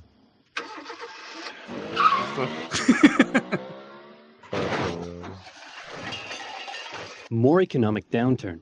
The point I'm trying to make is things weren't good, and in particular, it was Australia's funny. farmers that were suffering most. After the First World War, Australia had given returning veterans land for farming, but with the current economic crisis, the farmers just weren't making enough money, and many left to go find work in the cities. But for those who remained, things were about to get even worse. We'll get into that. Time for some cultural exchange. My national bird is the bald eagle. It's a strong patriotic symbol of America and a deeply valued and protected species. My national bird is the peafowl. It's a beautiful creature whose vivid colors represent India, so we list it as a protected species. My national bird is the emu, and it's a pest. Also bloody delicious. Emus, 6 feet tall, 90 to 120 pounds, and able to run at speeds up to 40 miles per hour, usually return to the coast after the breeding season. But suddenly they found Western Australia full of lush, wet farmland. Oh my, look at all this delicious wheat that just so happens to be growing here in large quantities. Hey guys, get a load of this. You know my, look at all this delicious wheat that just so happens to be growing here in large quantities. Oh yeah, that's really good. Oh yeah, That's fucking awesome. Hey, who left this big hole in the fence? Guys, get a load of this. Oh wow. Yeah, really. Oh yeah, That's what I am. Great. What a lovely morning for some farming. What? Those damned emus, they have it in for me. They're bullies. They're nothing but bullies. Calm down, Bruce. They're just animals. It's not personal. Hey, Farmer Bruce, where did you find that hat? The toilet? Yes. 20,000 emus cost the already struggling farmers millions more pounds in lost crops and damages. The situation couldn't continue like this. Something had to be done. So in 1932, the farmers turned to the government for help.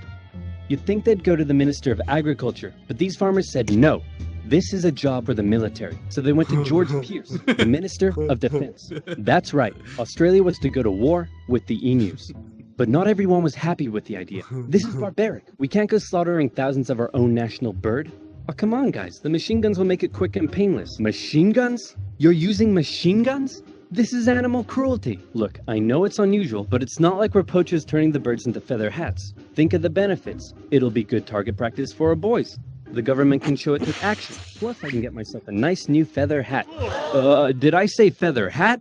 I meant I want to gather chat with you about getting you all some nice new feather hats. Did I say feather hats? I meant I want to wage terror at these emus and turn them all into feather hats.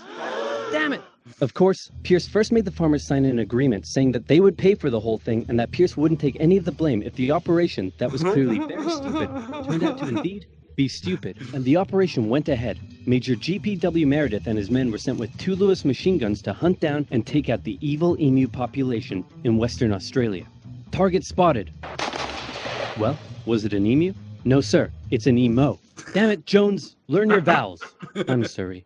Okay, it looks like the humans are coming for us. But check this out. I've come up with an amazing plan. See if you can follow me here, okay? When they approach, we run away. Sir, you're a genius. Pierce sent the camera crew along with the machine gunners to capture some good old propaganda for the government, and the first battle took place in November at Campion. The men spotted a mob of emus from a distance, so they set up their guns and opened fire. The emus split up into smaller groups and ran in every direction. The men were only able to kill what they called a number of birds, but the vast majority got away. Cut! Surprisingly, many of the emus were able to take multiple bullets, but still run at full speed to safety, causing Meredith to compare them to tanks, saying if we had a military division with the bullet-carrying capacity of these birds, it would face any army in the world. Okay, we need to get closer. No, you idiots, not to me, to the emus. Oh, sorry. No. I like it. So next, they tried sneaking up on a large number of emus near a local dam and firing at short range. Maybe the men were just unlucky, but my professional opinion says the emus were magic, because both guns jammed after just 12 emus were killed, and once again, the rest got away. Cut! The men were feeling a little humiliated after losing to a pack of discount ostriches, so they decided to move further south, where the emus were said to be tamer, and this time, they had a new strategy. Okay, Jones, here's the plan. You mount the machine gun in the back, I'll chase the emus, you shoot. Got it? Got it.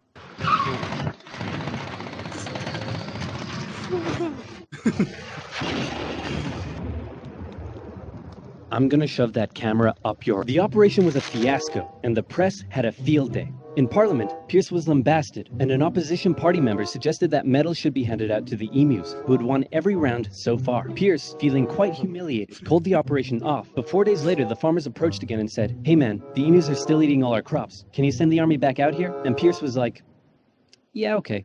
So the operation was back on for round 2, and this time his men had learned the emus' guerrilla tactics and were much more successful, with reports suggesting the men were cutting down 300 emus every week.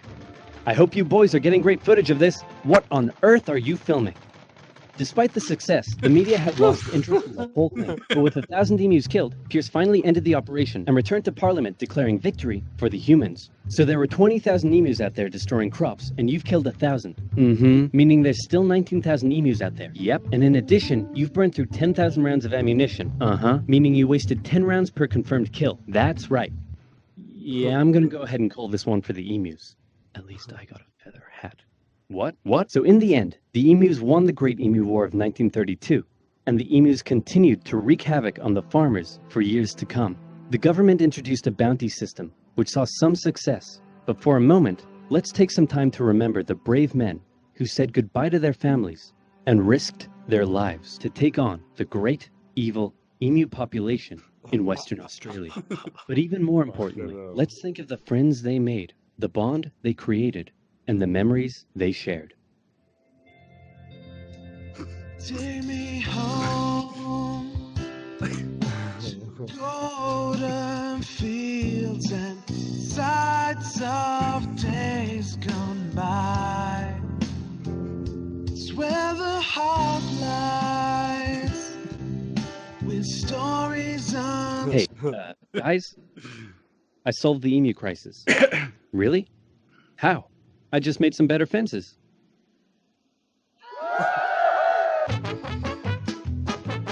That's the oversimplified guy. He's good. Yeah, I've been watching a few historical videos from him. It's really good. Video. Yeah. It saved us some time. We didn't have to make an emus episode. A lot of effort in it. Yeah. Good story. Yeah, it saved us. See, that's how easy it is to make a podcast. We don't have to actually do any. Although I just thought of this. This is an audio-based production, right? And everybody who was listening couldn't see a damn thing that was going on. Hopefully that'll make sense auditorial. Well, we'll need to offer a link at the end of the show. Yeah. So they could just like go back and relive that 10 minutes of listening to something they couldn't see. Yeah. Too funny. In fact, a lot of the stuff we're doing is going to be visual based, probably. So. Well, yeah, we're going to have to think about that, aren't we? For our, we're YouTubers now instead of for our home video, for our home viewers. And this is probably really blurry. I don't know how compressed this is going to be when Skype edits this together for us. Yeah. We'll have to check it out. What's another? Yeah. So what's a lot of the things we discuss in private chats is the moronic conclusions that people jump to and decide, okay, let's do a witch hunt. Let's have a witch hunt for this now. You know, they decide collectively through Facebook, probably, this is what we all hate. Let's all fight against this. And they haven't even got any knowledge about the topic. And yet they still, like, okay, let's take, for example, the Uluru is going to be closed down. Yeah. I go and speak to some lefties, which is basically everyone I know, usually. Yeah. And I was raised as a hippie, and I care about the planet. I care about animals. I've been a vegetarian for 30 years, right? Yeah. So I'm loving towards nature and all that sort of stuff.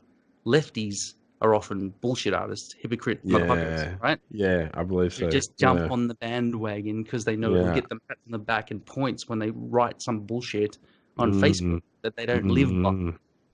But they know if they say it, or if they reshare or retweet it or repost it, then people will like them, right? And then they get that's a whole fake world in itself, man. Worthy of its own another podcast.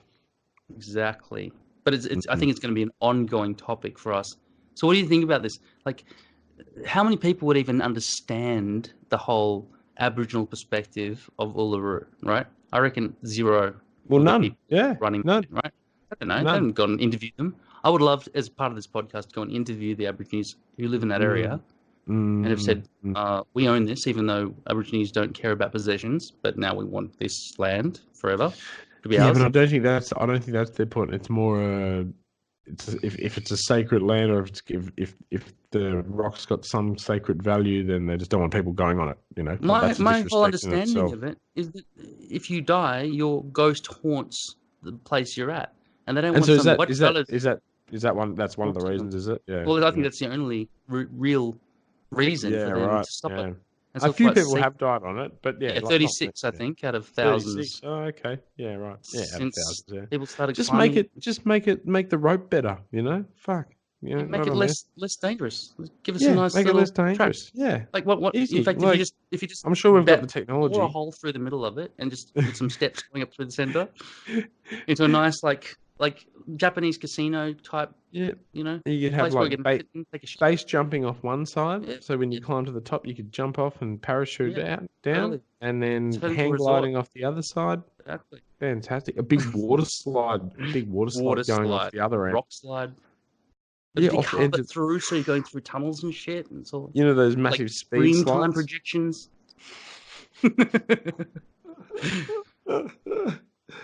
Yeah. I brought up this topic. I didn't bring it up. It was being discussed at a table. I didn't really socialize much, but I went out the other day, and I was suddenly accused of not being respectful to the Aboriginal people. But this is the big thing in their lives at the moment, because it's being discussed on Facebook, and therefore it's the thing. Well, it should only be a big thing for the Aboriginals that are from that area. No, it's the white man who wants to defend them because they want a pat on the back for it. I don't think they know what they're talking about, though. It's just it's interesting to see that people just jump on the bandwagon and say this is something they've always cared about. It's like they immediately. It wasn't even an issue, so you cared about it before it came on the news. Then is that what you're telling me? You didn't want. Yeah. So you're telling me this photo of you when you were climbing on Uluru 20 years ago. That didn't happen. No, I've changed. Yeah. Oh, you've changed. Okay. Right. Yeah. You weren't aware of the issue. This photo of you 20 years ago climbing Uluru in blackface, mind you. Yeah. I've changed. These things didn't matter a while ago, and the whole changing of words. What is acceptable and what is now unacceptable speech. Like in Canada, you hear Jordan. What's his name? Jordan Peterson talking about how Canada is changing the law to say you must use the correct pronoun for somebody, lest you be offensive. Because I mean, obviously, if people change their gender with an operation, they kill themselves because of maybe the stigma or going, "Whoops, I changed my mind. I want to be whatever it was before again." Too late, right? Yeah. I'm now. I don't know. But I don't know about those stats. Is that what happens? Well, yeah. Well, you expect there would be a few, right? Yeah, I would expect that. Yeah, because I identify as a black woman, a black American citizen. You know what? Yeah. And they just didn't let me stay in the country. Yeah. Go back to America. Go back to Mexico or where the fuck you're from. All right. Take me to the woman. Why are you taking me to the men's prison? No. But you don't understand. I identify as an American citizen. Well, you say you won't let me stay because I'm black. Yeah. Hell no, motherfucker. Yeah. So I don't think you just identify. It's like the discussion about sports. Like you take the somebody who's a famous weightlifter or something, like the strongest man in the world. He gets his dick chopped off or whatever and becomes a woman, and now he's competing in the women's events. Yeah, something like you think he's not gonna win every fucking thing? Yeah, right? It's happened in running a few times, hasn't it? I don't know about weightlifting, but there was a South African runner, I think, that was transgender. That was just right, and they won everything. Yeah, just winning everything. Of course. That's dedication to the sport. You know that's a lot of dedication. Like my objective in life is to win the running races. You should be sort of like, yeah. And it's kind of, you know what? Who was that guy that fucking killed his girlfriend? With the no legs, Pretorius. I heard, the South African guy. Yeah, like he was like, they gave him like springs as legs, and then he like started winning races. It's like what? Yeah, but super legs. Got super legs on. Like, yeah, but now he's disadvantaged because he hasn't got proper legs. It's like, yeah, well, proper legs don't bounce. So he's like, we could rebuild him. No. He got so fucking full of himself that he like thought he could kill his girlfriend on some. He was probably on some coke fucking ravaged weekend. I thought it was somebody. He thought there was like an intruder and he just shot through the doors. Like it's like that's what no, he said. darling, That it's was me. the story. That was the story. Yeah, but I think I don't know. The other story is that they were fighting over her like cheating on him or some shit. Oh, well, cheating, and that's fair enough. Then. And she was like crying in the bathroom because he probably fucking beat her up with his little spring legs. He could have just done a roundhouse kick and she would have had her neck sliced open. Much easier. That's right. That was an accident. We were getting frisky, and then she asked me to suck on my toes. Yeah, run towards a wall and do the run up the wall and backflip over the back of her and just slice her face off as That'd be a cool sport. I mean, I don't want to see people die in a blood sport and bring that all back and make it all exciting and bring lots of money into the economy, but we're you're into martial arts though. You've got a connection in martial arts. What's that? Me? Yeah. I don't know. No. I've never done. I did when I was younger. I did a couple of the business. Oh yeah. Yeah. Well, my wife's family does like promotions and sells tickets for the Muay Thai boxing in Bangkok at Rushden Stadium and Lumpini Stadium. And you're interested in running that in the future? Well, yeah. I think it's sort of expected that's going to happen. So you like the idea of it? I do like the idea of it. Like the way it stands, like there's a few companies that do it. It's not like a sole standing thing. And there's more and more companies like every year. Like it's tough. But my wife's family was it was either the original one or one of the group of original ones. And so there's like a good business following with all the hotels already anyway. And I think I've discussed with you before how I'd love to shake things up a bit, but I just don't know how to do it. So that's we'll talk about that one in the future. Right.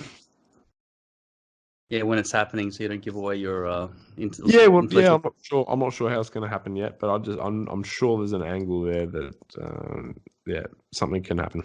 Yeah, for sure. Yeah, cool. Yeah, I reckon you should put robots in there, or get like people with Pretoria style blade feet, and just like get everyone to feel sorry for him and say, "Oh, poor guy, he's so disadvantaged, right?" Let like, them fight you. The other guy, like, doesn't he have to wear gloves on his feet or something to keep it soft? No, he's like got that's like racist. Barbed wire spurs attached to him. Yeah, no, I need the barbed wire to keep me upright, if you don't mind. How disrespectful, right? Now let's fight. It's like I've replaced my fists with blades as well because I need them now.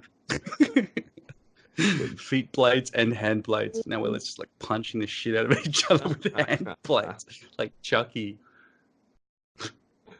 But yeah, seriously, Robot Wars. It's gonna go big time. I've thought of another cool sport. Like imagine instead of using the football field or even like a horse racing track, something better. And I reckon paintball. A big paintball match. Yeah, hang on. And you can even give the crowd, like you can sell this stuff, like paintball grenades they can throw in and mix it up a bit. So, I don't know. It wouldn't be a fair fight, maybe. But you can only sell a certain number. But then they wouldn't let the crowd use them. They'd get professional pitcher type people to sit in the crowd and go, all right, ready? And enemies. Because they'd all have helmets and stuff. You get helmet cam and shit. Have you ever heard of a thing called airsoft? No, what's that? That was like kind of what you were saying, but not crowd involved. But it's teams of dudes, and they're like it's paintball, but the range of weapons was the videos I've seen is amazing, and it's actually I think it's illegal in Australia. These guys are in England doing it, but like so this guy had like a full on sniper rifle and like full Yowie suit, like like the full camo, and he had this like grenade launcher paint thing he could like launch like this little portable mortar. Yeah, but anyway, look up. Oh no, can I look it up now? You go on, you do it. Control it. Don't you reckon Arena Wars would be a fucking moneymaker? Think about swapping out people running, grown men running around chasing a ball and kicking it through a goalpost. That's kind of boring compared to seeing a team of men shooting each other down. Yeah, I'm big now.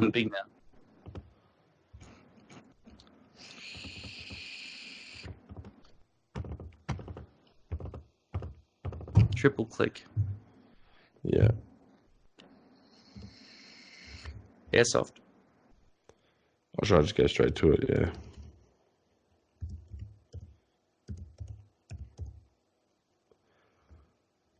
Hey, it says Airsoft Australia. You said it was illegal here. Yeah, no, I think there's I looked it up. There was like sites going to it, but it was like, I can't believe there aren't more sports being funded, and like, there's so much money to be made from sport, especially in an arena. Jeez, you could do so much.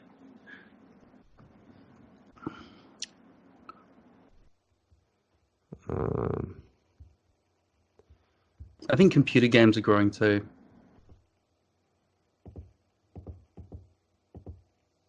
Airsoft War.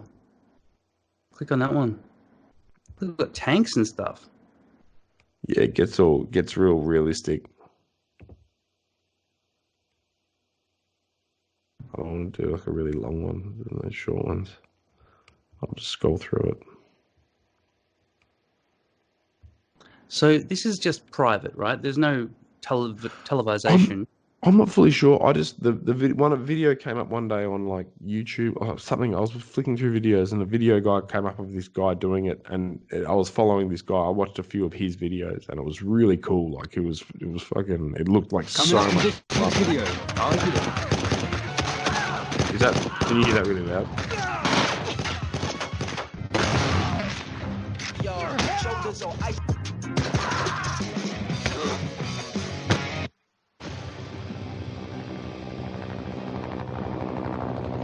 This would totally sell, man. Wouldn't it? Yeah. Look at this shit, man. They've got no armor. Eye protection. That's it. Yeah, that's pretty tough. You know, you can still get hurt if you got hit in the wrong spot. But yeah, yeah, but you normally at this level, these guys are full setup. This isn't real. Is this real? It doesn't look real, does it? No, this is not paintball. This is some film. Yeah, that's why else would they have no helmets or anything? Is this somebody's made a film out of it? Airsoft.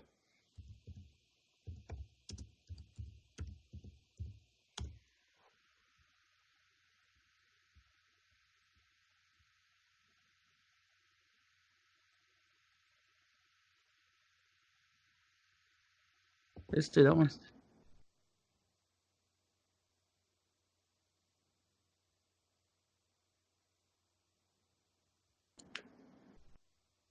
You'd have drone cameras flying around and everything, and helmet cameras, obviously. You can. I think you can get whatever you can afford. No, but you want the arena. Everyone's got to be having the same equipment. You can't give people an advantage and stuff. Guys, in the videos I saw this other guy, guys had different equipment.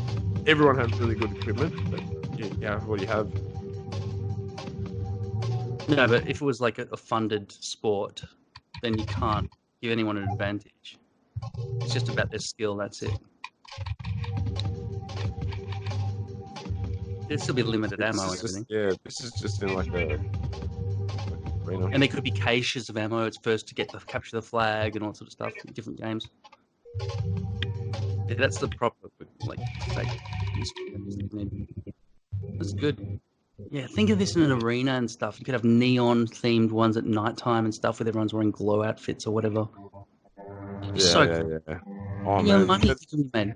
This one looks really cool too, but there's nothing like the one I was watching.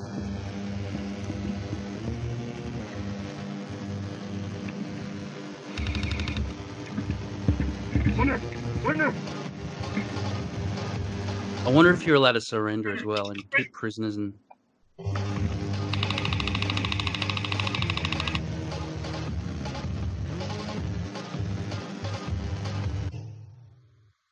What rules do you reckon they should have? Like, would you allow prisoners to be taken?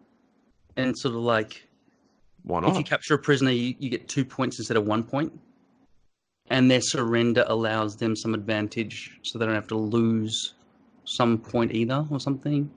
Yeah. So it's beneficial for both parties to take a prisoner if possible. Really. Heavy rain has made conditions tough, not only for airsoft, but for recording too. You can see me here, capturing a remote base. As I do so, I spot an enemy squad in the distance, heading this way. I need to hide fast. Good camouflage. Yeah, this isn't the same that I watched, but looked like similar sort of. Is that camera mounted to his gun? I don't know. I think he's got a couple, or maybe it's just the same one. It must be. This would totally be a moneymaker, much better than fucking football. In any football, any cricket. I'd love to do something like this, man. But how much better is this than cricket? Watching cricket, or tennis even. It's like watching real life Call of Duty. Yeah, but you could still, place bets and stuff. You still the whole gambling industry would go crazy. Yeah, look at his camouflage. How sick is that? You wouldn't see him, like you walk past. The perfect grounds for some. There's a dude behind him.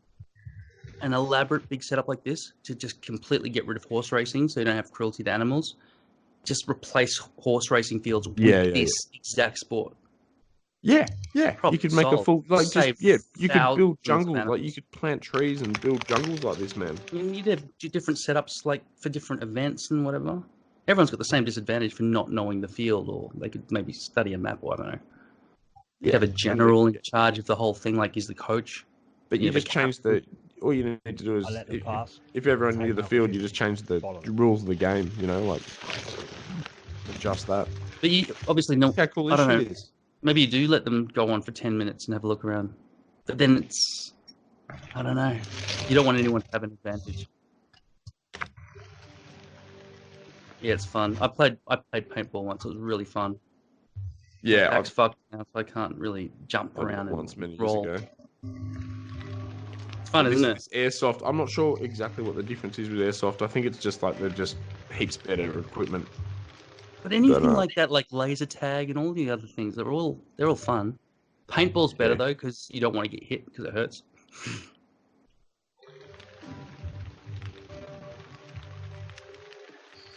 Look at this shit. Look at this scope and stuff, man. Like that'd be so expensive. That stuff. I don't know. I think maybe they just put that over the top of a camera shot. I don't reckon they actually have a camera. Otherwise, how is his face going to get in there to see through there? Yeah. It's just somebody put that over the camera afterwards in post-production. Yeah. You're right. It has to be like that, yeah. Otherwise, you can't see the fucking scope because that thing's camera's in the way. Yeah. I don't dispute the fact that there's a camera on the gun, but it's definitely not in between his eyeball and the scope.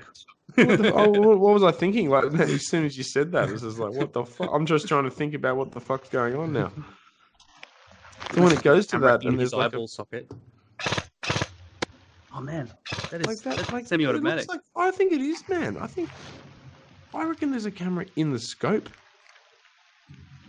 Nah, it would block your Look view. at it, like, because it's every time he goes, it's a different view. It's like the person he's looking at. No, but I reckon every time they do terrain. the front-facing camera on the gun, every time they show that shot, they put that overlay. Then it'd be the same overlay. Yeah, they always put the Different same every overlay. time. No, Different. That's it's always different. that overlay. Same overlay. What I'm saying is that is just a standard square shot, and they put that that scope over the front of it. It doesn't exist. All right. It would be in alignment with the barrel, but it's not going to have that.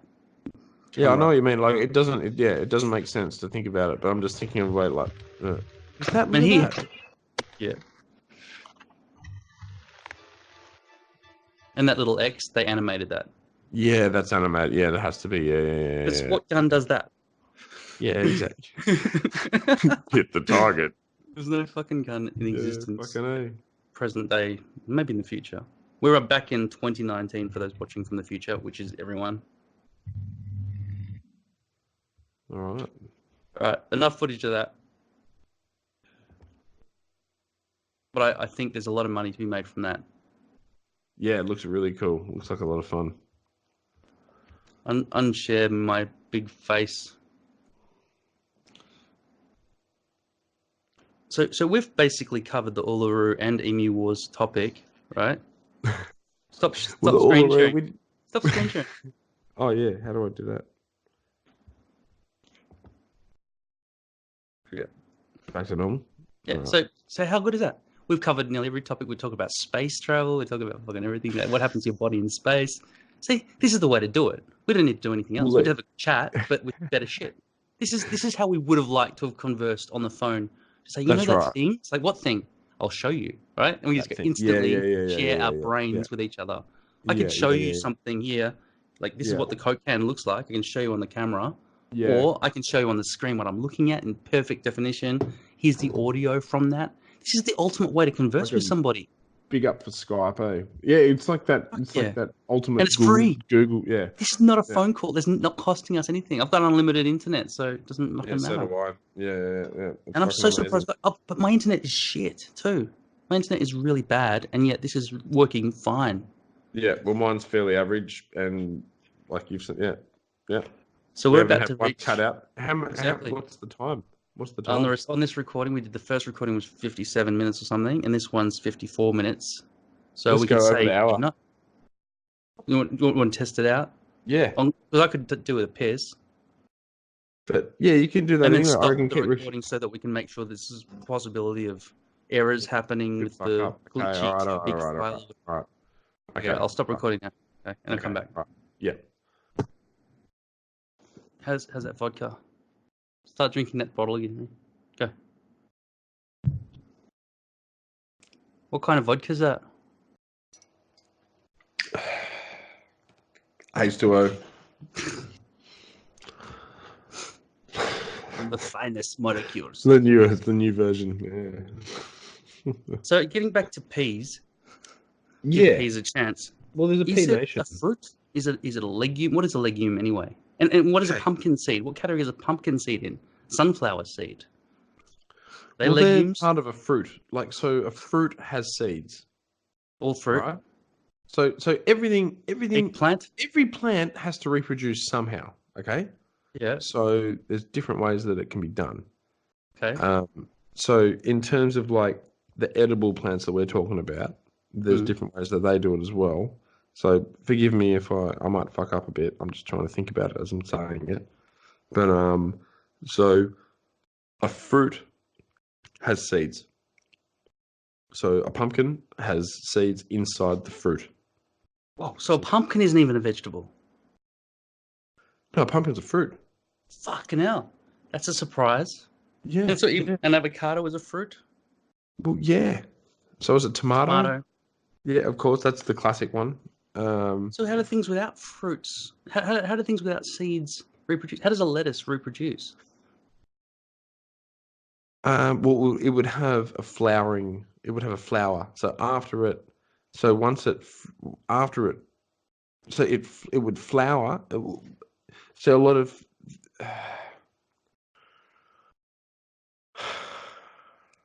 I'm just trying. I don't remember eating many lettuce seeds in my time.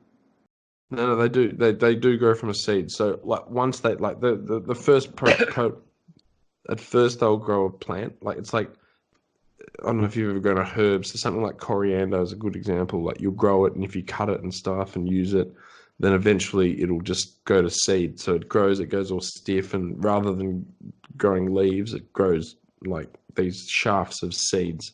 Kind of look like mini sort of like rice sort of strands. And yeah, so that's a seed. So the lettuce, I'm just trying to think. Like I'm sure that seeds after it fruits. When I say fruit, I mean like flower. Like you harvest the lettuce. But then like because I just had a thought like with the pumpkin, it's got the seeds, but also the pumpkin, it flowers. So it flowers. The flowers turn into pumpkins. Oh. So. Well, the female flowers turn into pumpkins, and the male flowers just die. So that's how. And then they've always got female. So they reproduce. Yeah, because I used to harvest. Yeah, like the whole courgette family, like all zucchinis are the same. Like zucchinis and pumpkins and all that sort of things, they flower the same way. And so the male will have this just a long stem and just a flower. And then the female will have a long stem and then a little bulge and then the flower. And that bulge turns into like a tiny little fruit. And so have you ever seen a zucchini flower before? I don't know. What color is it? White? Like it's a baby zucchini with the flower still attached to it. So the zucchini might be like anywhere between that lot, like, 2 inches and 4 inches long. And it'll have a flower still attached to it, like a big yellow flower. And you can buy them like that. And like the Italian ways, like you stuff the flower with ricotta and you like steam it or deep fry it, and you eat it like that sort of thing. So zucchini has seeds too. Well, they flower, but it also has seeds in the fruit. So that's zucchini's a fruit. Yeah, because it's part of the cucumber a fruit? Yeah, cucumber's a fruit. Yeah. What isn't a fruit? I thought all vegetables were vegetables and fruit was so legumes, like things like peas and beans and so that's vegetable. Beetroots. Then but they're different tiers of that as well. So you got like what are they called? The root vegetables. Yeah, so root vegetables. So things like beetroots and carrots and onions. No. So onions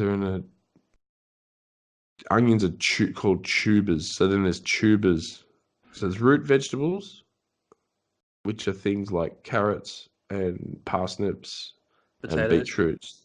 No, potatoes are tubers, I'm pretty sure.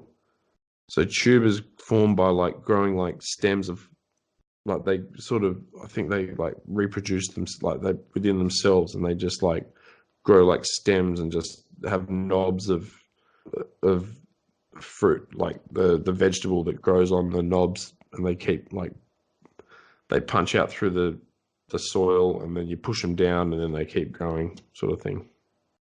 So like when you dig them up, they're all together underground, but they need to grow on like a root system.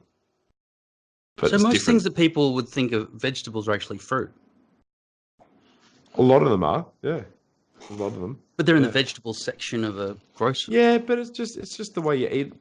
But I also think you can sort of say that a lot of those things are vegetables because it's the way you consume them. You know, like I think you can say, and like sugar content, I think is a big thing. So like something like like a banana. I said a banana's a fruit, and a banana's not dissimilar from a cucumber, really, is it? Like it grows seeds in it, completely. doesn't It does. It comes off a tiny tree. ones. Tiny I ones. thought It grows maybe on a fruits tree. came off trees, maybe like plums come off trees, and Yeah, well, and then so berries are an odd one, like so, like berries are berries, but I don't think berries are fruits. There's some other discernible difference between berries. I can't fully remember. what's the difference between like a nectarine and a plum? Which one's a berry and which isn't a berry? Are they both berries? Well, they're stone fruits, both of them. So Well, a plum isn't a berry. No, it's a stone Well, fruit. how's it different from a cherry? A plum and a cherry are pretty So a similar. cherry is also a stone fruit. Exactly. No, they're the same thing. It's just smaller. And what are the if a cherry's not a berry? Just evolution. It's just evolution. It's like saying why is like a strawberry is definitely a berry then, right? Strawberry's a berry. No, I don't think a strawberry's a berry. It's not. No, there's some. Name one berry. Name a berry. The berry is like the peanut of the legume family. It's like a berry is blueberry, raspberry, mulberry, loganberry, right? Mulberry, slowberry. Right. Yeah. They don't say kiwi vegetable, do they? Kiwi fruit. So they're giving us some clues. Yeah. But not with eggplant though. They're just like eggplant. I don't know. Eggplant's a fruit. It's got seeds. Yeah. Amazing. Apparently the original, the reason eggplant is called that is the original version of it, like because there's just lots of different farming versions of eggplant, in recent years. Well, they used to be not so much white, but more egg size and shape. Yeah, right. We've really changed that. And I can say no, because a lot of the Thai ones, you get the Thai apple eggplants and the pea eggplants, they're all different sizes, and there's different versions of the apple eggplants which have an egg shape. A lot of them, most of them are round, or more round than anything else, but some of them have this sort of egg shape to them, like some versions of them. So I could totally imagine the original one being slightly bigger than that and the same as that, yeah, for sure, and it would look like an egg. Definitely.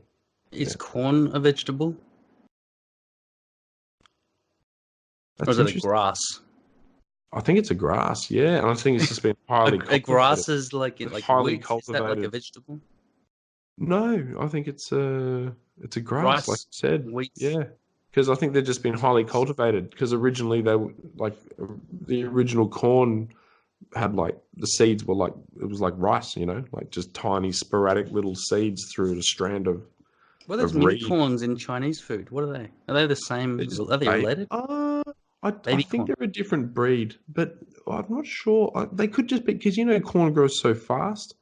I think it might just be literally just in a really good corn growing area. They just fucking grow it and corn is delicious. I love corn. Oh, it's beautiful, man.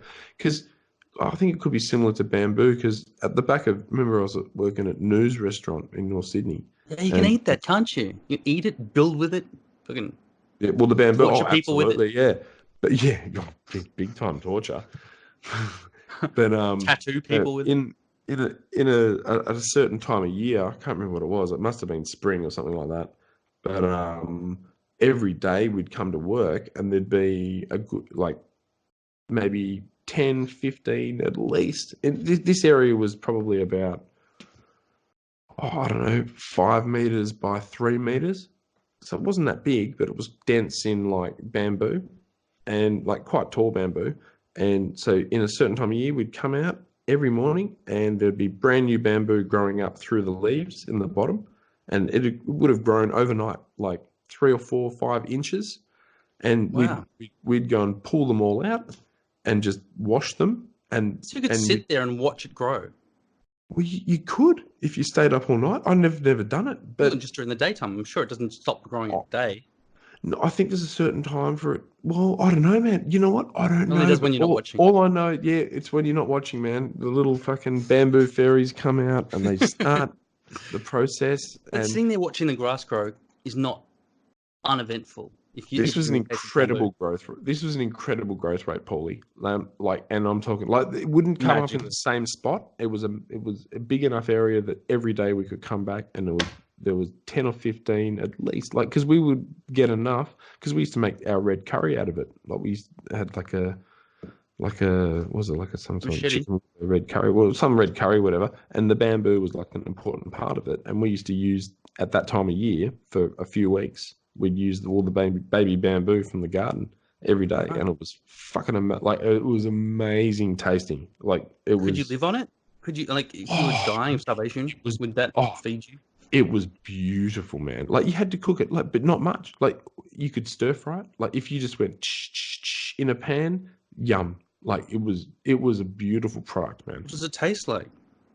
Like fresh and like wheaty and bamboo-y. I don't know, like kind of hard to describe. Like, but it's not like just taking some grass and just cooking grass, is it? No. It had a very beautiful flavor and beautiful texture. Like it was like it had like a crunch to it and like a moisture content to it. Like it was. I remember it being quite special, and it was a long time ago that I had the opportunity to do it. But so what makes it soft? Is it the heat or is it water? Because it just gets harder over time. It's just this baby. It's like this is just grown overnight. It hasn't had those ocean places in Thailand where people live on stilts in the water. Yeah, or more in Vietnam. The oyster. Would that survive on the pearl farmers? But if you go to James Bond Island or whatever it's called in Thailand, yeah, I haven't been there, but yeah, I've heard about it. That's you can go to. They've got like shops and stuff. People live on there on stilts.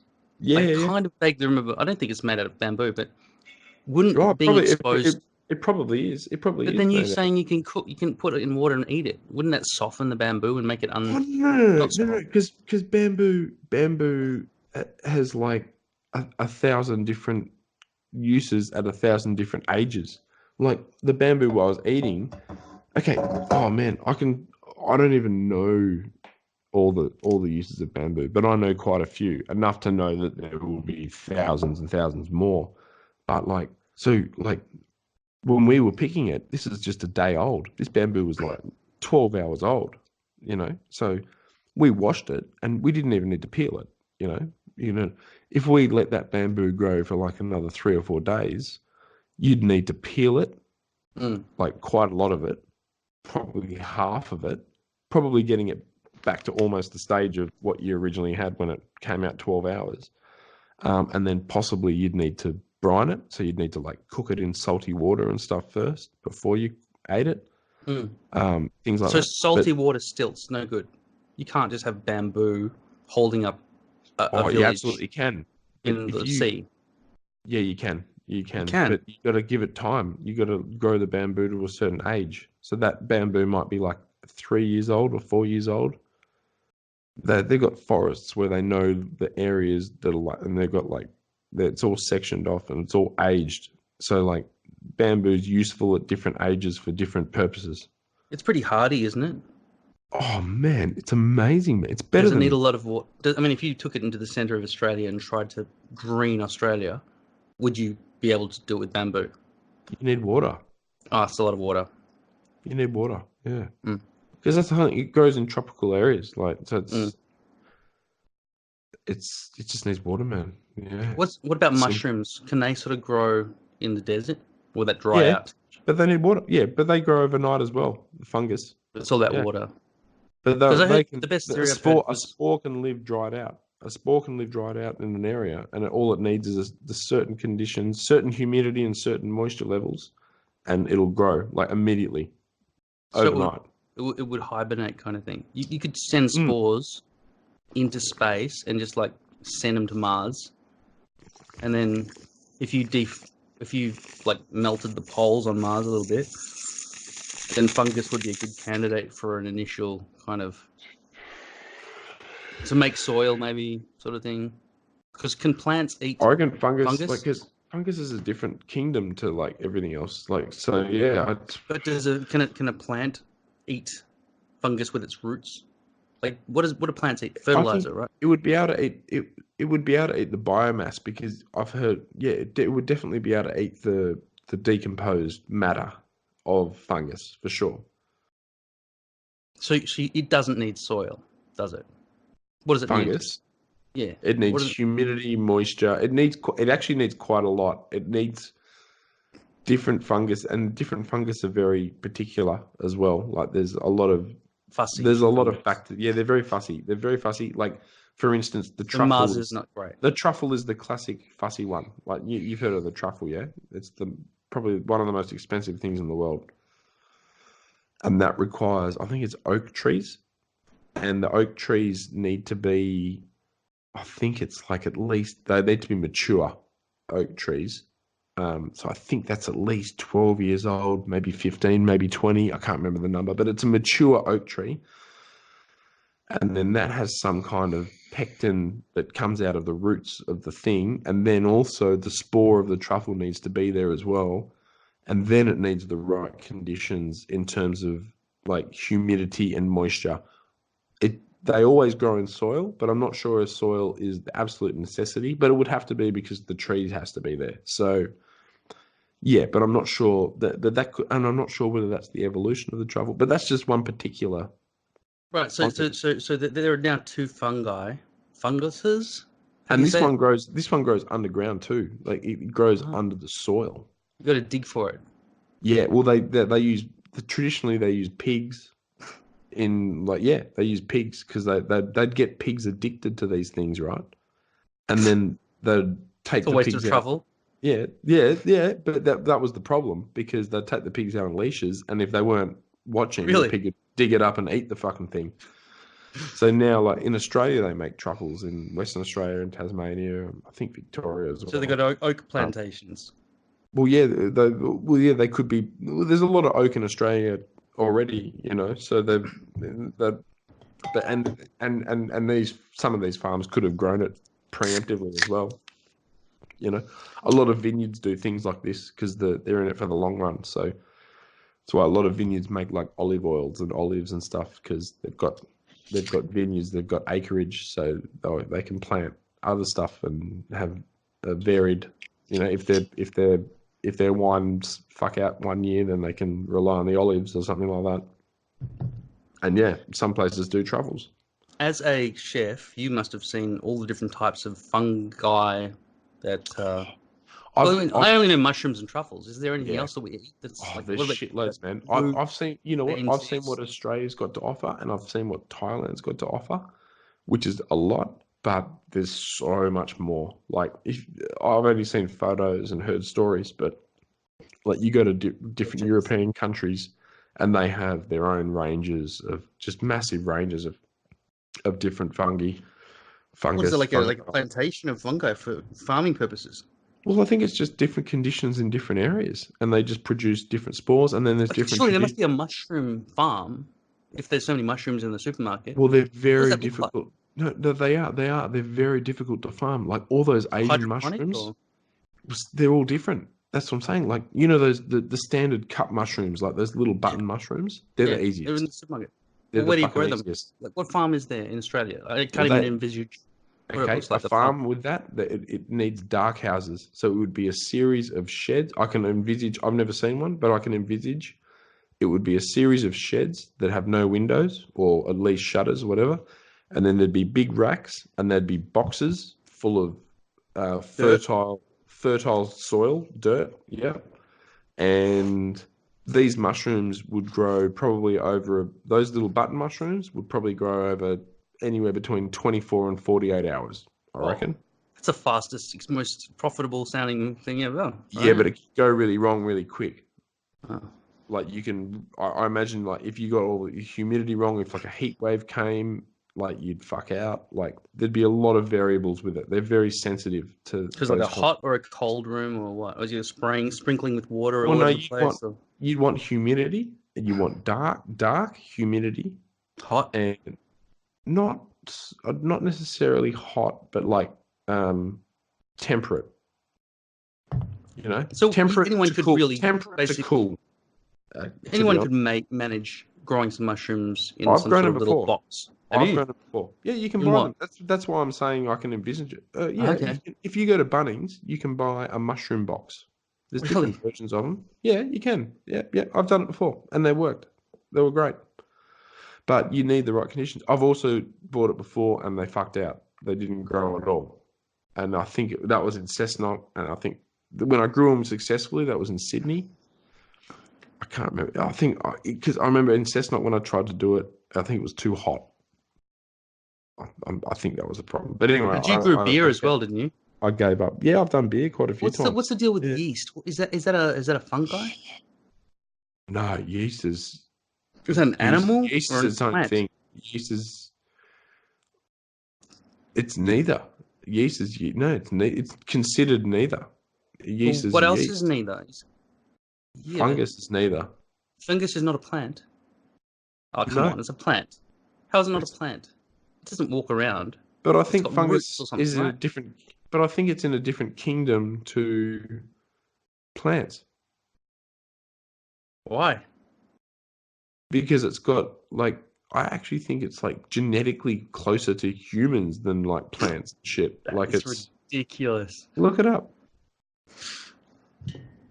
All right, I'm gonna just write: are mushrooms plants?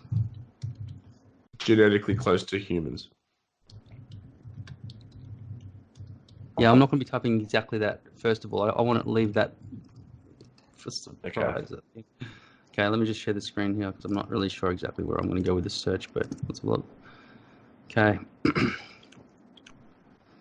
This is from gmushrooms.com. What is a mushroom? Mushroom facts. That's a lot of reading with no proper layout. Yeah. Ugly website. I'm sorry. Yeah, Can't that's deal all with right. it. Try another one. Mushrooms are fungi and are usually placed in a kingdom of their own apart from plants and animals. Mushrooms contain no chlorophyll and are most considered saprophytes. That That's is, they the word. obtain their nutrition from metabolizing non-living organic matter. Yeah, so just shit.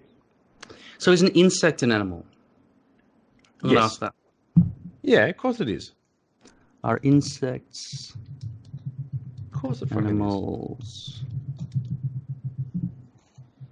The animal kingdom is first subdivided in groups called phyla, singular phylum. Insects have these characteristics, so they belong to phylum Arthropoda, but so do millipedes, spiders, ticks, crabs, lobsters, and crayfish, which are not insects. What is an insect? Insects or insecta are hexapod invertebrates and the largest group within the arthropod phylum. Definitions and circumscriptions vary. Usually insects comprise a class within the Arthropoda. As used here, the term insecta is synonymous with ectoganatha. Fuck off. Yeah, Give but me yeah, a sentence your that question has was words I answered in the know. first. The question was answered in the first line. The So animal no. kingdom. So Okay, so yes then. Yeah, it's in the Right, in okay. the animal kingdom. Let's have a But quick look at this mushroom, little but fungus is not in the animal kingdom, or the plant kingdom, and neither is yeast. Come on. If it doesn't walk and it's alive, it's got to be a plant, right? If it can't move, No, because there's different like the whole. what's something the way it we would think metabolizes is a and shit. plant, but it's not? Like, okay, what is I'm always confused about these animal eating plants. They freak me out, man. Animal eating plant. Yeah, well, they've done it out of necessity. Surely, It's it's freaking the weird. only They way. feed on It's the blood only way. instead of sugar. What plants? Well, usually maybe they got outgrown. Maybe the plants around them were faster at growing in the rainforest situation, and so they couldn't get enough light, for photosynthesis. So they were like the scrawny little motherfuckers down the bottom. Okay, let me ask you about this evolution versus divinity kind of question. Okay. You already know your answer. You're like closed-minded already. I can see. No. I used to I practice haven't got divinity. 15 years away. But I don't understand this whole. It's just random mutations, apparently, right? But if there's a time of drought or freezing over the planet or something, then certain things will die off. But the random mutations that are hardy enough will survive these bad times. That's how we're left with what remains. for us to see around us today. Yeah. So randomly, thorns have grown on rose stems, Yes. which just happens to make snails not want to climb up and eat the petals, right? Or caterpillars, right? It's like, yeah, too hard, so that the roses remain safe. Yeah. What randomness would cause a thorn, which is the perfect weapon for an insect, to fucking start spiting it? Okay, and here's another one. What about when the giraffe eats this certain plant? They eat the leaves off this plant in Africa. Yeah. The plant releases a pheromone that makes all the other ones understand in the local area, giraffes are eating us, let's become poisonous. And they all become poisonous. This is not magic. This is pheromone related. Yeah, right? yeah. So I believe it. I believe it. Why did I get this idea that's about to appear on the radio when I turn the radio on? Or, something bad must have just happened. Yes, who is it? It's your auntie. It's my auntie telling you that my grandma just died. All right? Something like that. I still believe in the cognitive bias. Yeah, I understand. But what about the pheromone thing of the plants?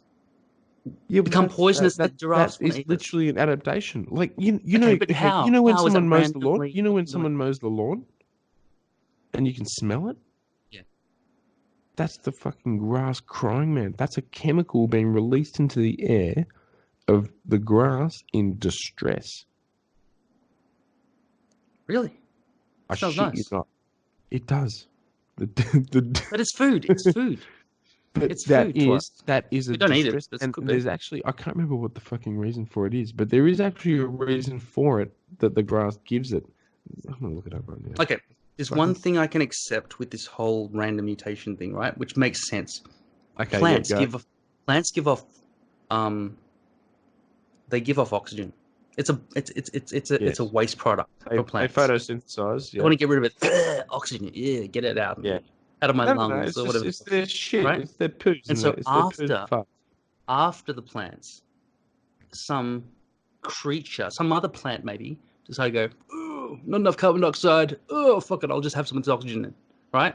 And then it Yeah. goes, I'm an animal now, right? And then animals start. Yeah, happening. I know. I don't know how. Yeah, So yeah. this kind of thing is kind of more explainable. It's like, yeah, okay, that's the chemical reactions made things happen in that way. But thorns on a rose petal is perfect weapon for fucking snails. Leaves that communicate with other trees to tell them poison ourselves because the I think- giraffes are eating us. But I think it's this expensive. Why not be poisonous all the time? Yeah, but why not be poisonous all the time?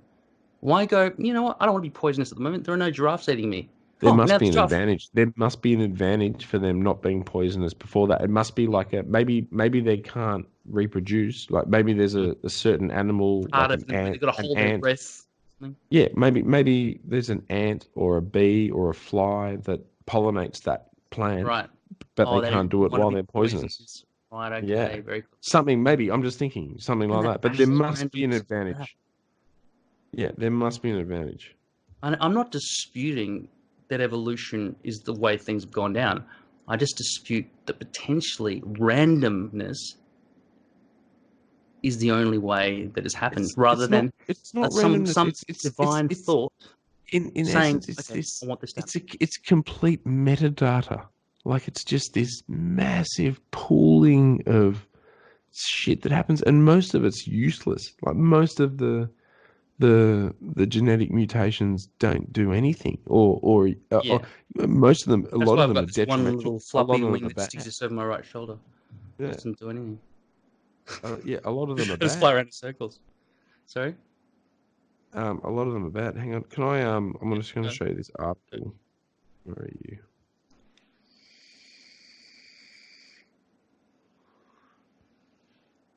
I just think that the roses were going, you know what? If I concentrate hard enough, I'll stop being eaten by snails, goddammit. Right? I know. Right. I know what you mean. And their children do the same thing. They concentrate.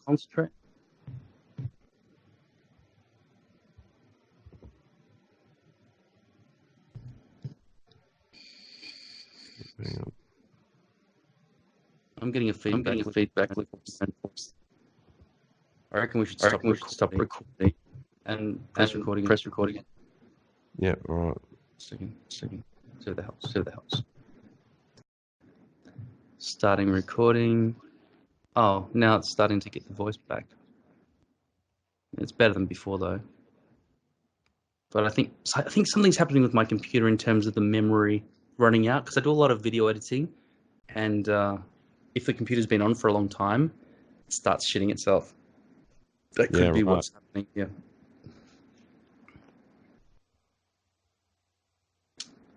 What are you looking up? Why grass smells when you mow it. Can you see it? No, you haven't shared the screen. Ah, fuck! I thought I did.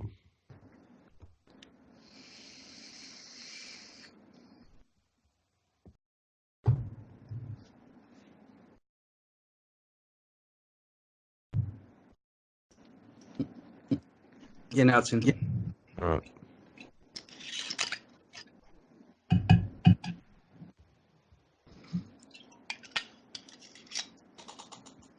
Wow. Read it. Trauma, that's what. It's the smell of chemical defenses and first aid. The fresh green scent of a mowed lawn is the lawn trying to save itself from the injury just inflicted. Leafy plants release a number of volatile organic compounds called green leaf volatiles, GLVs. When the plants are injured, whether through animals grazing on them, you cutting or mowing them, or even just unintentionally rough handling, these emissions increase like crazy. The rush of chemicals does a few things. Some of the compounds stimulate the formation of new cells at the wound site so it closes faster. Others act as antibiotics that prevent bacterial infection and inhibit fungal growth. A few spur the production of defensive compounds and at unwounded sites as sort of a preemptive fortification, and still others react with other chemicals to act as something like distress signals. Scientists found in one study that the saliva of a certain caterpillars react with the GLVs released by coyote tobacco plants to make them attractive to the big-eyed bugs that regularly eat caterpillars. Thankfully, Whoa. Yeah. That's a complicated advance. That's you know what? Yeah. That is see, randomness. Just lucky, I guess. Well, I don't know if it's all lucky or that's just the too way it much works, luck. you know. Well, It's yeah, not so luck, what? But if you think of it in terms of hundreds and hundreds and hundreds and thousands of years, then it's not luck. It's just what happened. Well, there's so much of infinity that lay before. There's so much shit that's Why didn't more stuff there's so happen? much shit that's died, man. 99.99% of shit died, and we're just here. It's almost not like it's almost not a high enough percentage. There should have been more stuff that died out. Yeah. And the thing is, for each new creature, like allow a few million years. Don't just go, you know what? We've got a slightly bigger eared moth now. After 10,000 years. No, well, I think there's different. They classify them. There's good ways that they classify them. You know, like they don't just say, oh, it's got bigger ears, so it's a different species. Like it has to have like different can't breed structure. No, I mean if you can, well, actually, different species can interbreed. Though. A liger or a mule. They're interspecial children. Those ones can't breed at all. Then they're sterile afterwards. Yeah. But then. What if I fuck a gorilla? Is that gonna like give me like a horilla? Or that's how. Gooman? Isn't that how AIDS started? Probably. What, somebody having sex with an ape? Probably. It's funny. It's true. It's probably true though. Yeah. But isn't it weird? We've got. There are no monkeys we can fuck that can reliably give us a hybrid. I've tried. You know what? No one's told us we can't. But like, it'd be pretty taboo. You expect while those scientists were eating every single poisonous berry in the forest, at least fuck all the animals and see if they fucking give you some offspring. They would have. They would have. I mean, you gotta rub it on your lips first. Take all the young female monkeys to my cabin. I haven't fucked a spider yet though. I want to spume. I haven't told you the spider story last night. Yeah. Tell me. Go on. But take this off though, because we've learned something. Though I am very interested in this grass thing. And there's more. There's some. Yeah, and so obviously. Read this. I'll remember the spider. I'll ask you about the spider. Yeah. Good. Read the rest of this. I'll read the rest. Yeah. I'm interested in how, grass screams. Thankfully, the mix of lawn blower maids and GLVs won't get you eaten. Instead, humans get a treat. Along the GLVs released by damaged grass are a group of 8 related oxygenated hydrocarbons, including aldehydes and alcohols that cause the green odor. I'm just going to scroll down. I get really itchy. There may be a high cost to that wonderful smell, though. These compounds are precursors to ozone formation, according to Australian researchers. Just found the solution, Sting. Yeah, and can contribute to the formation of photochemical smog in urban areas. Smog? We want ozone, don't we? Well, that's the end of the... Well, I guess we want a bit of it. If everyone just does their part and mows their lawn... I don't have a lawn. But I've got a park next to me and someone else mows it for me, so that counts. Yeah, okay. Right. If you visit that park, I guess they're mowing it for your benefit, so therefore you've helped. Especially when you sell your new product. Tell me about the spider, and then tell me about the product and how you're going to make some money out of it. The spider was horrible last night. Don't make full screen. Unshare. I could probably force you to unshare by overriding and taking control of the screen sharing. See, it doesn't make a difference to my screen. None of that. Oh yeah, you can't see what's happening. Yeah, I can't see what's happening when I'm doing it too. All right. Yeah. So last night I went to bed at 2:00. Brushed my teeth, did all that going to bed stuff, and then I needed to put a band-aid on my finger. So I came downstairs, put a band-aid on. I looked on the fucking floor, and there was this fuck off big spider just puddling along. It was I'm pretty sure it was an orb spider. You know, they're quite big, and this was a big one. They got the really big asses on them, like really fat bums, and they're not dangerous. I'm sure they'll bite you if you picked it up. But anyway, I just because I don't really, I wasn't expecting it or anything. I was like, what the fuck is that thing? And it was in the corner, and I just stared at it for 2 minutes, just going, what the fuck am I going to do with that? And it was too big to just let it go. I couldn't just leave it. I couldn't just go to bed. I would have been thinking about it all night, like it followed me up the fucking stairs or some shit. So I fucking... You would have. There's none down there, are there? Yeah. But so I got like a big... Yeah, I do have bare feet. Me too. It's dark down there. Yeah. But, darkness equals spiders. I got rid of my spider. It's gone. But no, I got a takeaway container, put it on top. This whole process took me about 10 or 15 minutes. I was getting really awkward about it. What a glass! It's glasses. Oh, it's too. No. It was a nice big plastic takeaway container. Oh, and you could use the lid as a scoop. I didn't use the lid of it at all. I used paper. Paper. Yeah, it's usually paper. Yeah. But paper. And even better than that. No. Man. Okay, I'll tell you how I did it. So had the it was like a noodle soup takeaway thing, round like that. Round it, yeah, okay. Can hold a bowl of can hold a bowl of soup. That sort of size. Yeah. So I tossed it onto the spider first to get it out of the corner because I wasn't going to get it. And then it sort of ran out, and then I picked up the container and popped it on top. Got the paper, did the slow slide, just one single sheet, one slide on, and then that's not good enough, like you said. So then I went and got 3 more pieces of paper and slid them under. Still not good enough. Then I got this little clipboard folder and then slid that under all the papers, and it was fucking good enough. So I picked it up, made sure the bowl was on the top, made sure the spider was in there. It was translucent. I couldn't quite see. Oh, so I was shining a torch in there to make sure that it didn't sneak out underneath or something. Drill a hole through the fucking paper or some shit. Like a mosquito can often evade capture, obviously. And then I went out and I was a bit confused because it was quite late and I'd had a bit of it. And So I didn't even want to put it in the garden or anything out the front. I'm like, oh no, it's going to run back inside. So I ended up walking it down the street to like it's about 6 or 7 houses down. Are you And serious? Yeah. No, his family lives under your bed. He's just get back there. He's just on a mission now. He's not coming back. No, because I live up a driveway. There's no way he could navigate back. I put butter on They have his nose. spider sense. Yeah, I put butter on his nose. He's fucking on his way back. But spiders are impressive. Well done. That was kind of you to Oh do man, that. oh no, I love the things, man.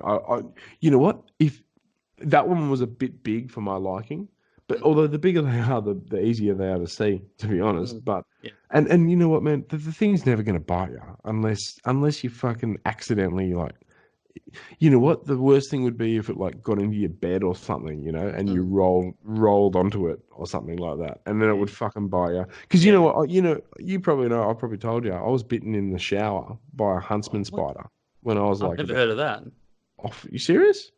I'm sure. Fucking. No, you haven't. thought Go my on. dad But I've told never me. heard of anyone getting bit by a huntsman Oh, ever. mate, I got bitten by a huntsman in the shower when I was 12 years old. Yeah. Right, it was horrifying. It was a horrifying experience, and I was. Did you feel it? Oh, it was massive, man. Yeah, okay, I'll explain it to my knowledge because the mind's fallible. You know, this is many years 12 ago. is all right. But this definitely happened, right? So I was in. It was in. Remember James Street in Manly, Yeah. right? So that downstairs one. So it had one of those. It was like a bath shower. So like you're standing in the bath, and so it's quite high. It's a bit awkward to get in and out, that sort of thing. And so the shower screen comes across, and it's on the inside. Blah blah blah. Okay, so I was in the shower. So yeah, so the drain is at my feet. I'm standing under the shower, and I fucking I was like 12. I was playing footy at the time, and I remember the reason I remember the stories, apart from the spider being in it, is because of the sensations and the feelings of what happened, because they associated with what I was doing at the time. So at the time I was playing like rugby league, right? So at the time I was running around like a scallywag in the grass, fucking pulling grass out and doing shit like that, fucking and so I was in the shower. There's a reason for that. Anyway, I felt something hit the back of my fucking head. You know it's a spider now. I've ruined the fucking story. But anyway, felt something hit the back of my head. I didn't know. Isn't there water? What, you're saying you hadn't run the tap yet? No. I was having Felt a the shower water as well. I was already in the shower. It was already hot. I'd already tempered the water to hot. I was already in the shower. I was facing away from the shower. So what must have happened? It must have been behind the head, and maybe it got hot, and it was like, where the fuck are we going to go? Yeah. That's in my reasoning. Head. In hindsight, right? So it's tried to run around and got hit in the water and got splashed onto me. That's the only way I can think of it, which makes sense actually, right? So anyway, so you know what? The spider was probably sitting there. From the spider's point of view, I've turned the water on. This thing's like, what the fuck's going on? Yeah, and it's like a stove all of a sudden. It's getting hotter and hotter and hotter. He's like, yeah, holy this is the shit, prick that's holy done it to shit. me. And he can't run down a little tiny wire now, like the little tiny wire. He's too big. You can't do that. He's like, holy shit, where am I gonna go? So he runs around the front. Fucking water gets him. Bang! Some little 12-year-old kid's fucking head. Anyway, so my immediate thought, which is really fucking weird, was the thing hit me on like the back of the head, right, and started rolling down my back, and I thought it felt like when you pull out a piece of grass, you know that like real tough buffalo grass? Yeah. And it comes out with like... all the roots. Yeah. So you get like a piece, which is like a big, like a handful, you know? Yeah. I thought that was rolling down my back. I'm like, whoa, why is there a piece of grass rolling down my back? You know? I went to You just come from the field. Probably. Yeah. And I fucking went to reach for it. And it wasn't a piece of grass. It was a fucking spider. I didn't know at that time either. But when I went to reach for it, that's when it bit me. And it bit me like not on my ass, but on the top of my ass. Like right on the top of my thigh. And so I in shock. I don't even think I screamed straight away because it was like, what the fuck's going on? You don't belong there. And yeah, what the fuck? No, I didn't even see it was a spider yet. Yeah. It's it was on my back and it bit me. And like, you know what? This story's so long ago. The story's probably fully embellished. But anyway, another thing I definitely remember was turning around, because this is the point of explaining the type of shower it was at the beginning. I turned fucking around, and because it was like a bath shower, the water was like about 1.5 inches, and it swells up and it rolls back into the thing. So this fucking poor Spider-Man, he would have been freaking out at this point. I'd flicked him off my back in pain because he bit me. And he's like, what the fuck, man? Like, what do you put me in the fucking ocean? Anyway, so he's in this like 1.5 inches of water getting pushed towards me. I'm at the other end of the shower. Just realised it's a spider that's bit me on the ass while I'm in the shower in my house. Okay. And then I realised that I'm in the fucking bath shower with the curtain and shit. So I've like screamed, just like, Dan! And then fucking like, I think I fell out of the shower, like smacked the fucking curtain open halfway and fell out. Anyway, my dad comes in and sees like a naked, scared 12-year-old boy, a running hot shower. He's like, what are you wasting water for, boy? He didn't say that. But anyway, sees the spider in there. He like confirms it. Like, no. Okay, yeah, you've been bitten by a spider. That's not cool. Anyway, he gets the spider and just chucks it in the backyard. And I swear to God, that's why the spider survived this whole ordeal. Yeah, there's no way. Yeah. I thought you were going to tell me he's going to be going down the drain or something. No. He was like, but Dad rescued the spider. Yeah, Dad rescued the spider and put him in the backyard. With bare hands. No. He got like a container. Turned the shower off. He calmed me down first. He didn't the spider wasn't going anywhere. It was sitting in like a fucking pool of water in the thing. Yeah, no, Dad just, I don't know, got a box or something and put it in it and fucking put it in the backyard. And I remember saying to him, Dad, don't put it in the backyard. And I swear that's what come back meant. That was like a mental issue for me last night with that spider. I had to take it down the street. I couldn't just put it in the fucking backyard. But wait, I've got an even. Yeah, but tell me, how did it feel? I can't. You know what? I do remember. Well, because I remember comparing it. Because I think about. I'm just gonna plug my phone in for a second because it says low battery.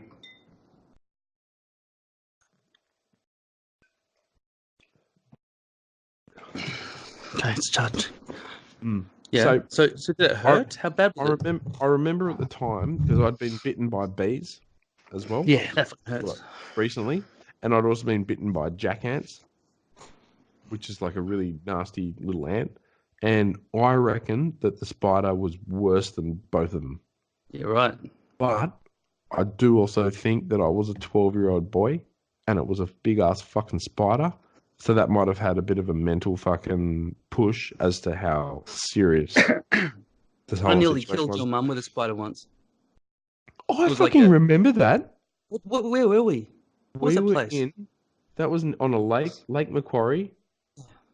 That was a Lake Macquarie, and it was a redback spider. Redback. And she insisted that we kill it, and I said, "Don't worry, don't hurt him, don't hurt him." Yeah, but that was just like she wouldn't have died from it either. Did she get bitten by it? I can't. It wasn't redback. It wasn't redback. Yeah, if it wasn't, definitely wasn't a red. It definitely wasn't a redback. Yeah, right, yeah. But okay. I didn't want to kill it, and we were sitting next to a tree, right? And so we're having a picnic. And then I said, no, don't kill it. And then she got bitten by something, like maybe an ant, maybe.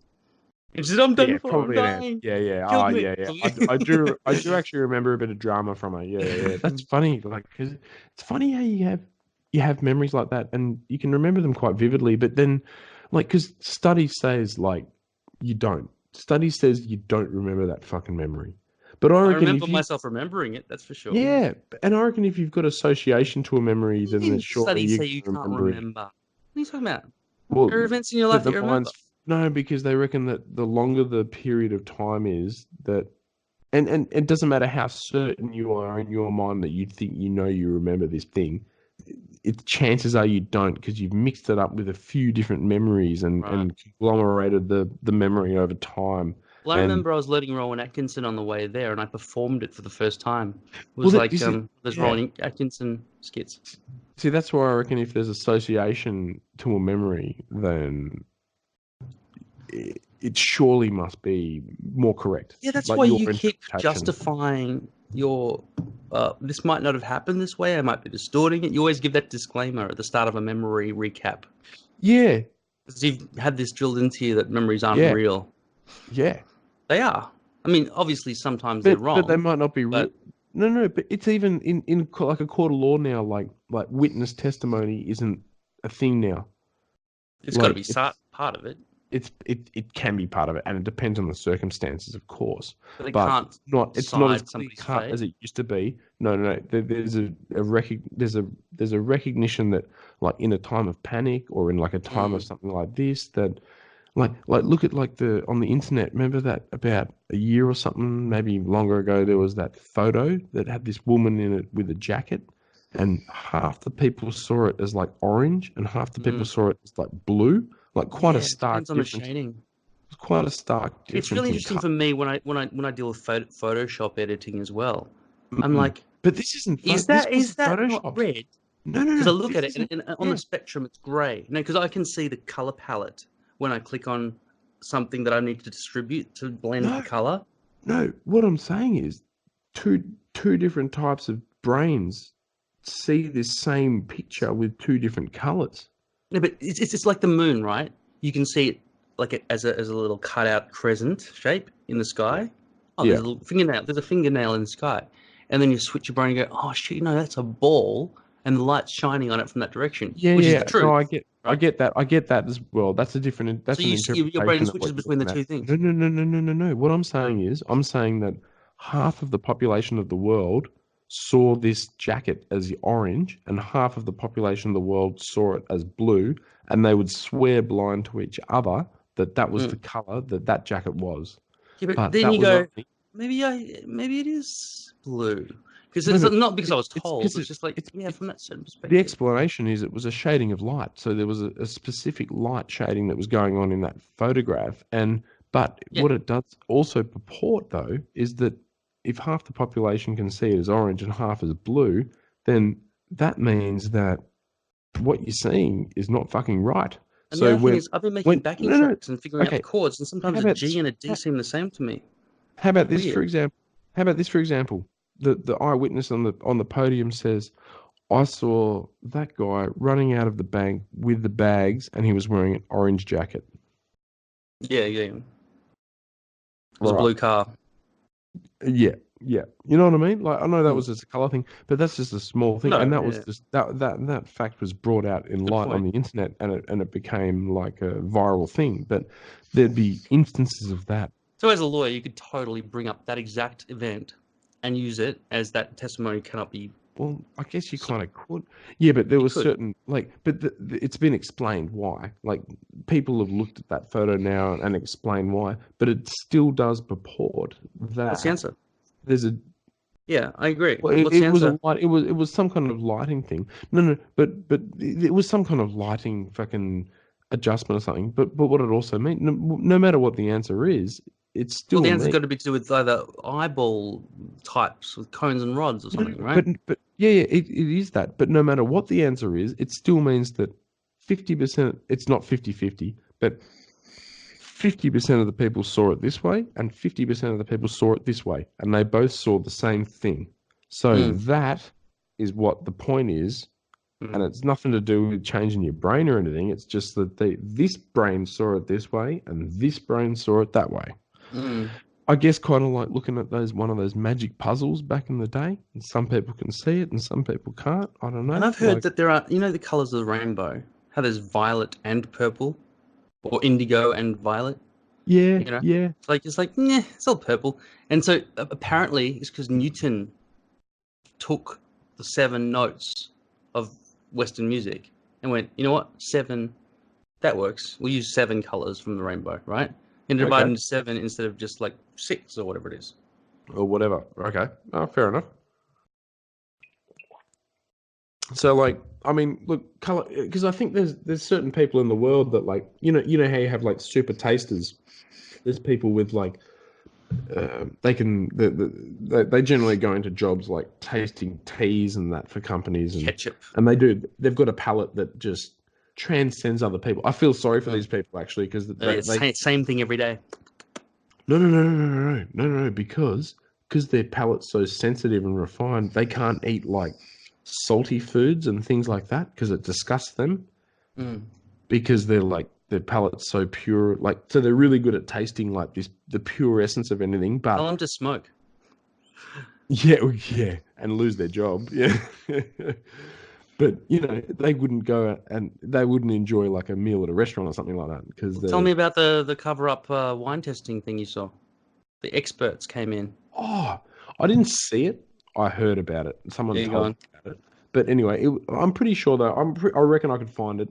I'm pretty sure it was a Canadian university that does winemaking, like like Charles Sturt here, and the lecturer or professor, he gave it, so it was a practical, well, it would have been a practical thing. So it would have been like a small class. It wouldn't have been a huge hall, And anyway, all the students, he gave them 2 glasses of wine and tasting notes. So there would have been a process. So when you're learning to do this sort of thing, they would have known what to do. He would have given them a bit of paper, and they would know how to taste the wine and explain it in the needed words.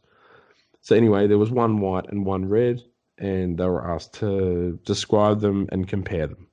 And so apparently, so spoiler alert, both of the wines were white wines, and the professor had coloured one of the wines red to a red hue that he deemed passable as a red wine, and not one of the students described the red coloured wine, which is a white wine, as a white wine. All of the tasting notes were done as if it was a red wine. Yeah, right. Because so they all would them have were been white? trained. Yeah, because they would have been trained into. So they would have tried to pick what kind of red wine it was. I can imagine how it would have happened. Like they would have seen it. It was a red wine. They would have tasted it and gone, "Oh fuck, that's a bit shit."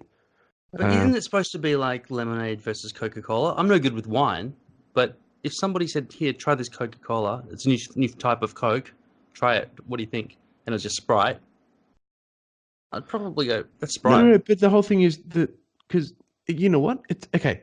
Picture it like this, right? It's more like, okay, you go to a museum and there's like 50 art pictures up on the wall. Here's 50 bit of papers. You have to write an interpretation of each bit of art. Okay, so that's kind of the idea of when you're learning about wine and when you're trying to describe wine, and when you're in a situation like that, you need to sit there and describe this wine like it is a piece of art. So, I mean, when you eat food as well, half the things are visual. I'd be tricked. If someone tricked me like that, I'd be tricked. I'm sure I'd be tricked. But I know that there would be something off. I know when I tasted it, I'd be like, oh, that's a bit weird. But then you'd be like, oh, what kind of... Because there's such a vast array of wine from like different countries around the world, you'd be like, oh, he's fucking trying to trick us with something, oh, what the fuck is this? It'd be like, is this some fucking, say they're in Canada, is this some fucking crazy Australian wine from the fucking some stupid mountain that I've never heard of, or what the fuck is this? You know what I mean? Like, yeah. I'd be thinking that, drinking it, and you just come up with your own hypothesis, and you'd be like, okay, all right, has to be something between here and here, because it's still fucking wine, even white wine. But yeah, I'm sure that every single one of those students, if it's a fully true story, would have. But I've heard the same sort of story with experts as well, but not red and white, probably. Well, another one I heard was many years ago now. It would have been, because I heard the story a long time ago. It was like a wine awards, a blind tasting wine awards in like London. Yep. And an Australian like $15 wine won the whole award show, and it wasn't like unlimited wines. Like it was a limit. It wasn't the top wine, but the top wine was like like a $200 wine or something like that. And the one that won the whole award was not the cheapest, but pretty much the cheapest wine there. That's good advertising. They should totally put that in their ads straight away. Yeah. Well, let me just show you this. They're probably you know what, a wine that cheap and that good, they're probably more modest than that. Like that's Don't be modest. It's good advertising. Make some money. What are you talking about? Rich families, mate. Winemakers. They think that way. I don't give a fuck. Snobs. All right, let me show you this video, and I want you to get your comments on it. This is an excerpt from part 1 of Richard Dawkins, The Enemies of Reason. Okay, watch this. I'm going to share the screen with sound. Okay, stand by. Okay, can you see that? Yeah. Ready? The so-called evidence for psychic phenomena is not robust, but will-o'-the-wisp. The more we look at it, the weaker it becomes. Dowsing. Alleged detection of water through dowsing is not obviously ridiculous. It might work. Does it? The only way to tell is through a rigorous experiment. How does dowsing work? That's the #1 question, and nobody can answer you. Well, I reckon I'm convinced that something is helping me to dowse. One of the earlier chaps thinks it's God. How do you do it, then? What's your principle of dowsing? I think the question, and I expect God to respond in a way that I Dowser. understand. I'm going to expect the right-hand one to point to the camera. That one straight forward. Yeah, okay. Look, it's following him round. Yes. Have you done the test yet in the tent? Yes, I did. Yeah, and what was the result? I was going to get 6 or 8, 100%. Yeah, and what happened? 1. So what do you make of that, then? He's having his laugh, isn't he? He loves a joke. Yes. You don't realise. Do I get second goes? Oh, yeah, you can have as many goes. The psychologist Chris French thinks there may be a simpler explanation. I think he goes into He has seance, devoted his career to glass movement investigating and stuff. claims of the paranormal. Richard Dawkins is savage to these people, man. Oh, he hates dumb people. Yeah, I love him. I love listening to him, man. Yeah. He's no mercy. In each of these rows, just one And he's so container smart as well. He fucking just filled with canes bottled people. water. All the rest contain sand. Neither the dowsers nor the tester are allowed to know where the water is until the boxes are opened. Double blind is So there are important. no unintentional Yeah, gifts. I love it. Double blinding, man. It makes everything fail. This make the that's double-blind what- trial one of the crowning achievements of scientific reason. Okay, put it on the end one then. Number 6 again. I'd say so. Okay. Right. What you'll typically find when you talk to dowsers is they'll give you lots and lots of anecdotal evidence, lots of stories about how they discovered a leak in their neighbour's pipes and so on and so forth. But there are always other possible explanations there. Yes. What we're trying to do is set up conditions which would rule out any of those other explanations. But then we get down to the very fundamental basic issue: can the dowsers actually do what they think they can do? Yes. Water divining. No. I was taught that this was a thing. I think it's 4. You were? How are Aborigines able to dig for water in the right I think spot? it's 4. Oh, they fucking follow like fucking. Where the grass is line. growing. Sand. Yeah, man. There's other signs, man. It's not fucking using metal rods. That's for sure. They didn't have Sand metal rods. again. What's metal got to do with it? This time, Well, I don't know. Nothing. Like, yeah, it's, all of it's full of Oh, we shit. can use sticks, whatever. When they double blind it, man, then they all fail. Trial, it's sand again, I'm In afraid. that case, I'm 100% wrong again. Well, you got 1 right out of 6, which is what we'd expect by chance. Well, there's something wrong with your far, experiment, they're then. performing pretty much in line with mean chance expectation. In other words, guesswork. Yeah. So no one has scored more than 2 hits out of 6. No, that's worse than Yeah. like The luck. people you'll be guessing. testing, do That's they what he's understand just- why he's they're being saying put it really through that nicely. procedure?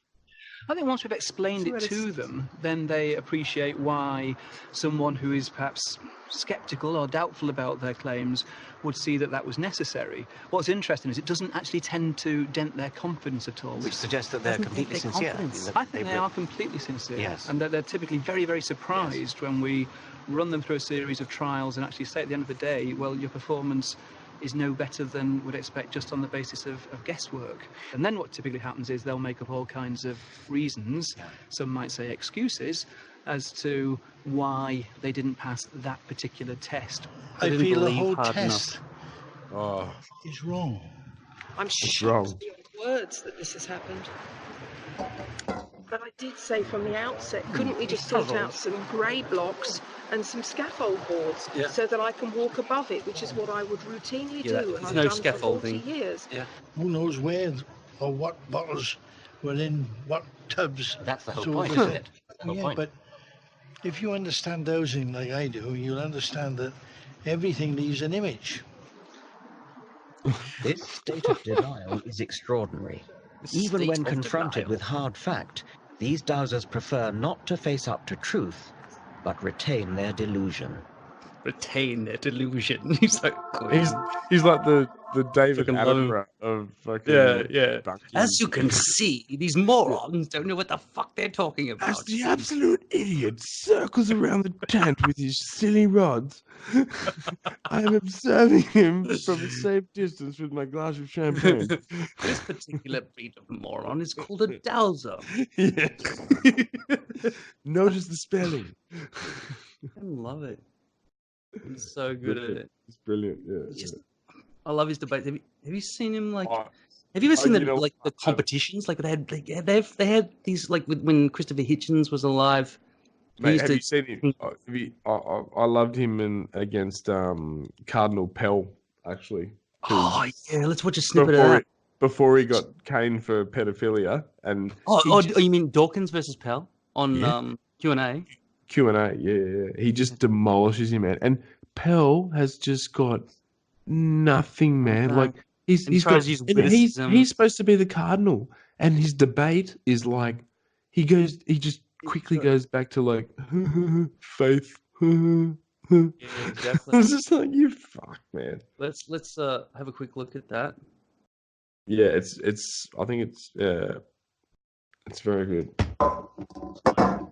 Proof of his existence to a small Oh, that's way too group of quiet. Jews 2,000 years ago, and not We're gonna have to find another one. Yeah, that's way too quiet. It's an hour long. It's 4 minutes long. And so, Okay. for some extraordinary reason, God chose the Jews. They weren't intellectually the equal of either the Egyptians or. Sorry, 1 second. I don't think I've got the screen sharing on, have I? Am I scared? I do. I can say Yeah, it, okay, yeah. cool. I And can't. so, for some extraordinary reason, God chose the Jews. They weren't intellectually the equal of either the Egyptians or the. Intellectually? Intellectually, morally. How can you know intellectually? Because you see the fruits of their civilization. Egypt was the great power for thousands of years before Christianity. Persia was a Is he great doubting power. that Jews are Chaldea. smart? He's Jewish he's people, talking they were rubbish, man. He's shepherds. talking They were absolute stuck. rubbish. They're Listen still to him. stuck. He's That's That's not a reflection of your he's intellectual galloping. capacities, whether or not you're a He's shepherd. just saying words that he knows. Well,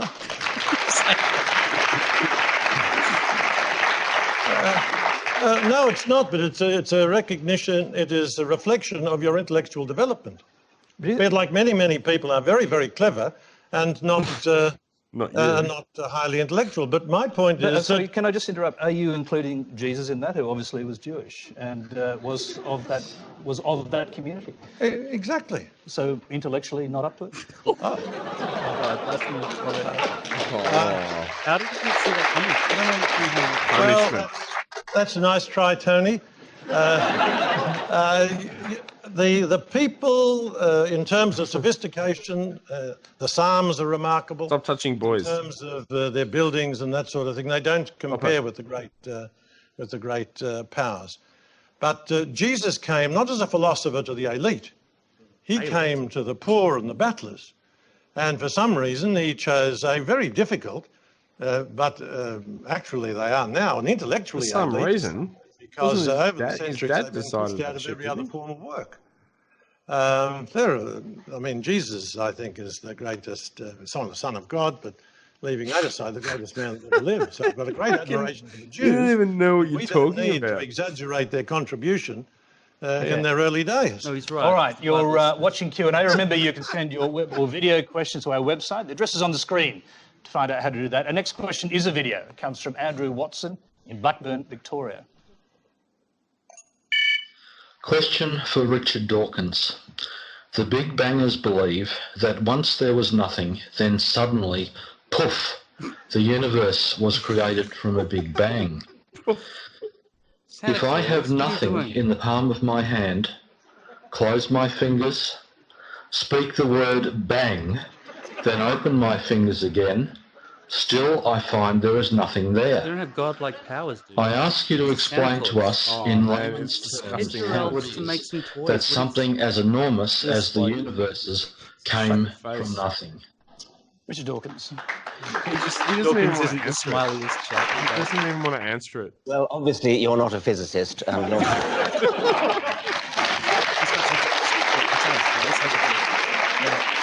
and nor am I. And I am delighted to say that during my time in Australia, I shall be having a number of conversations, public conversations, with my colleague Lawrence Krauss, including one in the Sydney Opera House later, I think it's next week.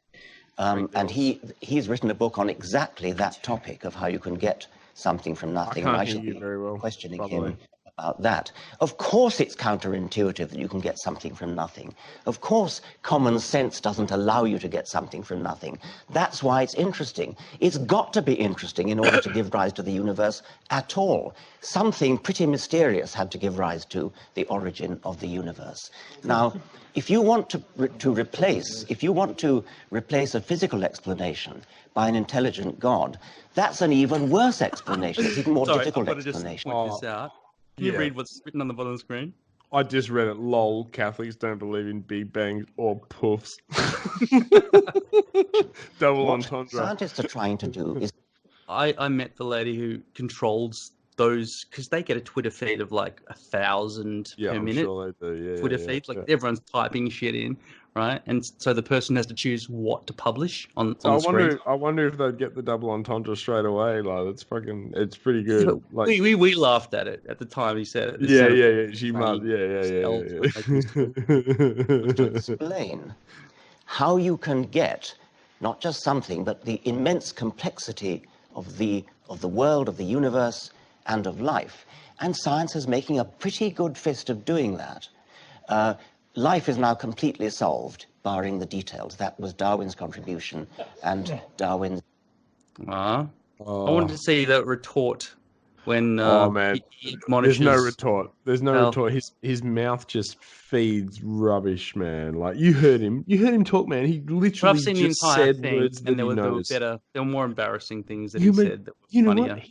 They're probably the same words he says in his little confessional booth when he's fucking touching up the little 14-year-old boy. He's going, oh yeah, the shepherd's coming and Jesus is so smart and he likes the poor people. And, fucking shut up, man. I'm a little bit worried that we're breaching copyright in a few instances here. YouTube isn't just open source, is it? We can't just broadcast other people's footage, can we? You know what? We probably shouldn't. I don't think we'd be able to broadcast. Maybe we could discuss portions of it. And but you know what? Like you said, I reckon there's a time. Like, you know what? There's in the cognitive. We can cut out shit anyway later. But in the cognitive dissonance podcast, they do a similar thing where they get like right wing people just spouting shit, but all their clips are really short. They're all about sort of 8 to 10 seconds. So maybe there's a time limit on like the broadcast. Well, what if you just reference it? What if we just reference it? We're not like... the thing is, if we publish this on YouTube, right, there could have been some songs in some of the things and it's automatically going to detect that and go, boom, fail, right? Can't monetize it, maybe. We can manipulate the discussion to however we want. If we have like tiny little... Like, we could just have Pell going... Oh, the shepherds are coming and the fucking... And then we can I like the long form conversation. I mean, look at this guy, right? This is Joe Rogan. Oh, sorry, you can't see what I'm saying, but Joe Rogan is his interviews go for an hour, 2 hours. A lot of podcasters go for a long time. Ours is now at about 3 hours. Yeah. So maybe we could just publish the whole lot. I don't know. It's really hard for me. It's going to be hard for me to show you the compilation because sending that to you is going to be pain in the ass. It'll be impossible, baby. I'll have to upload it. I'm constantly getting. What about? Can Dropbox you split it from an audio? Can we split from audio and video file? Oh yeah, I could send you that maybe. Like maybe just send me the audio file, and you'll approve it. And then because we based on hearing it. We need to learn how to do it as an audio. By doing, we can have some video. We got video as well, but we need to because a lot of the ones I listen to that are audio do have video feed as well in some instances, and they always explain it quickly, and but it's always quick, It's always just like. Well, I think every video that we've shown has not had any quiet moments where it's just video only, where we're laughing in response to something they can't see. When audience. When you had the YouTube on, I could barely hear your voice. No, I was saying something sexist against women in the Me Too movement, and so I was sort of whispering it to the camera like this. I'm a tiny little. I recognize that I'm a tiny little rectangle somewhere on the screen when Skype has compiled this. I haven't actually watched any of our Skype tests from before. Right. Mm-hmm. Because I didn't have a video feed at all before. This is the first time we've ever spoken video to video like this. Yeah. It is. Yeah. It's like how Star Trek is this that we're doing this now? Yeah. It's not as comfortable as a Star Trek desk or hologram or something, but it's still pretty fucking amazing. And the fact that it's free, thank you, Skype. Yeah, Skype. Man. Yeah. Thank you. Fuck Facebook because they're so fucking slow and Messenger doesn't work and the lag. Because we had a phone call with the phone call in one ear and Facebook Messenger in the other, and it was like a 3-second lag. So there's no way the video sharing would have worked, and it didn't even have that capability. This is the first time I felt comfortable talking to you in like a recording situation. From what you're responding to me like we're in the same room together. That's how quick it seems. Like it's like even though you're in a different state, freaking. I know. Yeah, that's amazing, isn't it? 1,500 kilometers between us. Yeah. How far is it? How far is we should work it out. Yeah, light speed communication with video. Oh, it's amazing. I'll put it into my Google Maps. my maps. What's your address? I'll tell everyone in the public just in case you want to send. No. Just no. I've got it. Melbourne. Yeah.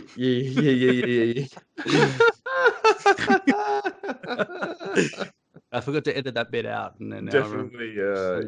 Snakes. Oh, he accidentally got bitten by a redback spider. Oh, you think it's funny that people get bitten by spiders, do you, motherfucker? My mother died from a spider bite. 726 kilometers. Oh, I could walk that half a day. Much closer than Sydney. It's only 7 hours and 41 minutes drive. Wow, that's pretty good. That's the coastal road. The route looks good. Cool. Adelaide's pretty cool. Adelaide's small. It's like half an hour flight, isn't it? Or 45 minutes from Melbourne. Yeah, I don't know. Sydney's about an hour, I think. No, Sydney's about an hour and 50. Well, for me, it's about an hour and 50 minutes. How far are you from Sydney? I think hour and 45. Driving. Oh, I don't know. Look it up. Look it up. Oh, yeah. Oh, it's much longer than Melbourne. Melbourne's around the corner. Yeah, Melbourne's around the corner.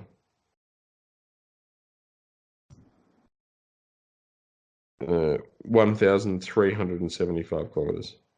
I think we're 1,000 kilometers from Sydney. But that's as the crow flies, isn't it? So it's oh no, that's driving. No, this is on maps. This is for driving. So it's 13 hours and 50 minutes driving to Sydney. But when I did it, so I came from Cessnock, so I had to drive from Cessnock, so it's 2 hours north of Sydney, or an hour and 50 minutes. But I had a fucking a trailer, which was chocker. It was like me, Ploy, and Paul's. Our whole life was in that thing. It must have been like, it was way overweight. Like it was just chockers full. It hurt my car. Like I couldn't go over any. Well, yeah. I had the the big Caprice, so it was like a big V8 engine. So it dealt with it, but it ruined the car by the end of the trip. I swear to God. And yeah, fucking, what was it? It took me, I drove on the road. It was a 28-hour trip from Cessnock to Adelaide. So we had a 4-hour sleep, and I just drove the whole rest of the way. I had somebody come look at my car for sale today. Oh, yeah? And we use the key to automatically press the button and open the boot. I said, Yeah. okay, well, this key actually has a working battery in this other key, which is the same, but obviously they're identical, right? This one, the battery doesn't work. And they went, oh, the battery doesn't work in that one. The woman was saying that, right? Yeah. I said, and so I said, it's all right, because this one will work. Just replace this battery if you want a second key. If you don't want a second key, I'll give you one key, right? Yeah. Like Yeah. a normal car. Shut up. Yeah. And so I unlocked it, went, and it unlocked, everything unlocked. And here's the boot. Okay, we open the boot. And then he tries to close the boot afterwards. And it goes, kunk. Like, oh, shit, the boot's not closing. And so I said, oh, shit. And so then it started raining on us. And I said, no, we'll just sit in this car. Sit in the car, all right? And I said, I just go on the front seat, right? And then so I unlocked the car. The first button unlocks just the driver's door. And then that's when she starts going, it's not working, it's not working, it's not working. And as I press the button to unlock all the other doors, all the other doors unlock, except the one that she's fucking pulling on. Yeah, because she's pulling her finger on it. Yeah, It says broken, and she's already angry, right? One key's broken, the boot's broken, the door's not working properly, right? This has never happened before. I said, I think the battery's a bit flat. Look how dim the lights are and stuff. I said, and I put the key in the ignition and went to start it, and it wouldn't start because it was too flat. And she's like, oh, the car's broken. It's like, well, the battery's flat. I must have left the boot open a little bit or something, because it's obviously, if you press the wrong button, then it unlocks it, and then it could have left the light on after the last 2 days, which is something bad that I'm sorry. Sorry I didn't come and warm the car up and be a bullshit artist salesman. And give you what you wanted. Oh, everything's perfect, right? I pointed out all the faults that I could find with the car for their convenience, to make them trust that this is good, except for these. You know what? little... I think that's a bad thing. People then take advantage of you, obviously. Well, she wanted to be taken advantage of. The next person she goes to, because look, they jump started my car for me. It's like, well, you've got jumper leads. It's like, do you have jumper leads in your car? No. Okay, I'll have to go and find them. Just a second. Right, I went upstairs and I came back down panting and stuff. Here they are. All right, thank you so much. And they lined up their car with mine. They parked the wrong way and said, okay, let's go. It's like, you don't want to park your car on the correct side of the road? That's probably going to get you a fine or whatever. Okay, so they get in. They've started the car. We've started the car because of the jumper leads. Yeah. And then I tried to unlock with the other key, because the one that, one of the keys was in the ignition. And then I said, oh, I don't think the buttons actually work while the keys are in the ignition. So even though I've got the key that works and does do the unlocking, it's got the clicker on it, the key's in the ignition there. So she's thinking, it's broken, it's broken, right? It's no, that's clearly an obvious thing that happens with a lot of cars. I think it would happen with every car, probably. If the key is in the ignition, the buttons have been disabled just in case you touch it while you're dealing with driving. You don't want doors and things to be unlocking, or the boot to come open or something, whatever, or have all the doors locked because you touch the key or whatever. It happens all the time with lots of cars, I reckon. Anyway, we start the car. Everything works fine. The screen comes up, BMW logo, perfect. Everything's beautiful. Cooling, heating, radio, stereo, new touch screen. Yeah. And and the other thing was, I said, there's a reverse camera in here. In the back, because we're looking under and I'm showing you the perfect condition, brand new spare tire with the beautiful mag wheel and everything, with the BMW logo still attached to it properly. I said, this is where all the radio and everything lives, under here, all the guts of the radio and stuff. It's a weird BMW. So the radio's in the wrong spot, is it? It's like, well, I didn't put it there. It's just the way the BMW was designed.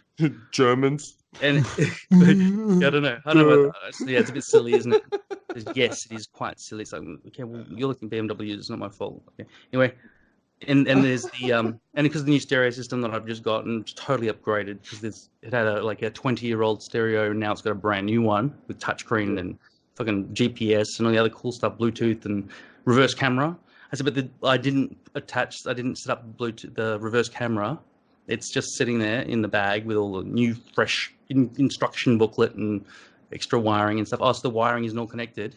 Like, the wiring that I didn't need, I didn't attach, and also I didn't want to drill a hole in the back to install. You wanted to drill a hole in the car. It's like, well, yeah, to put the reverse camera in, but I didn't do it. So you're saying the reverse camera doesn't work?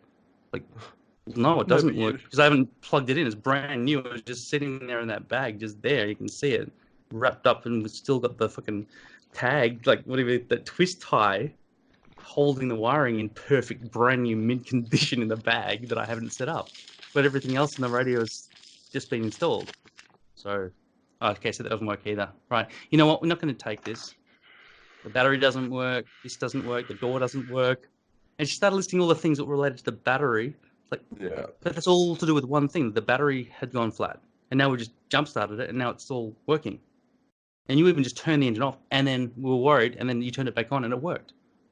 So the battery's got enough use now. You should tell her to fuck off. I didn't need to. You told me to fuck off for having a broken car. Because the fucking battery was a bit flat. But not that flat. Just after a quick jump. People freak out, man. You know what? She doesn't know about cars, so that's why people get defensive like that. I couldn't even ask like her for a logic. So if the battery hadn't been flat, you would have considered this car? Like, yeah. Oh. Okay, well, it's sound logic then. Yeah, I hope the next person who's selling you a car has gone and warmed up their engine before you arrive and checked that every single bit of sawdust and everything else to make the car work that day is exactly the way you want it. So you get exactly the perfect car that works for you in that moment. She wouldn't understand even if you said that as an argument. And her husband's like, yeah, well, she's right. She's right. Yeah, of course she is. Yeah. She was the one who got them. She was a fucking 8-foot tall woman too. She had to pull the seat right back, and I was behind her. They thought they'd go on a test drive without me. It's like, I'll be sitting in the car too at the time. Yeah. Jeez. I even let them put both front. That's pretty trusting. Normally you go, right, hey, you have a test drive. I'll sit in the front passenger seat so I can grab the fucking handbrake if you're a dickhead driver. Yeah. Big time. Yeah. I've sold a lot of cars, and there are a lot of people who don't drive on the side of the road, for example. Especially the Germans. They're like, I just drive this way. I turn left here, and then I end up in the right hand. Why does this keep happening to me? And the French, they're like, you speak French? No, the car is broken then. Like, it's like fucking, they don't, like the French only buy from French people. They could say, you know the car is good because it is completed 750,000 kilometers, Oh my God, This time it is done very well, It's like, oh, oui. Like, they're fucking perfect now. It's like, the more kilometers, the more reliable the car must be. Yeah, it must be, because that's how mechanical things work, You know what? The French, when I was selling to them, 99% of the time, they would come and see how soft the bed was, and based on the interior decking out, that's what would determine whether or not they'd buy this vehicle. Yeah, wow. Yeah, no, fair enough. Yeah, that's what they like, the plush. Yeah. But the British are the worst. They're all fucking mechanics. Every single one of the mechanics, man. They get under the car and go, there's a bit of an oil leak here. It's like, well, it's a 30-year-old car, and it's $2,000. So then go and find another $2,000 van that's got no oil leak on it. Wait, do you remember that van you had? Oh, by the way, I want to wind when up we went to pretty soon. I want to wind up pretty soon. Yeah, but my favorite van you ever had, I think it was a Toyota. Face each other. Yeah, man. Yeah, we were sitting in the back, and you taught me how naughty you were, and that's your dad said you're a very naughty boy. Because we were just doing. What size were those beers? The tiny little beer, and we just like thump crash. Oh, the hand grenades. Yeah. It was a national fucking dickhead. Fucking hell. That van was amazing, man. Mummy, why do bad people throw glass on the ground? I don't know, darling. They all belong in prison, I insisted. Until I sat there and thought, I'm being taught something about perspective. But you're so nice and everything, positive, right? That's the funny thing. As long as you're positive and smiley, that means you're a good person. That's it.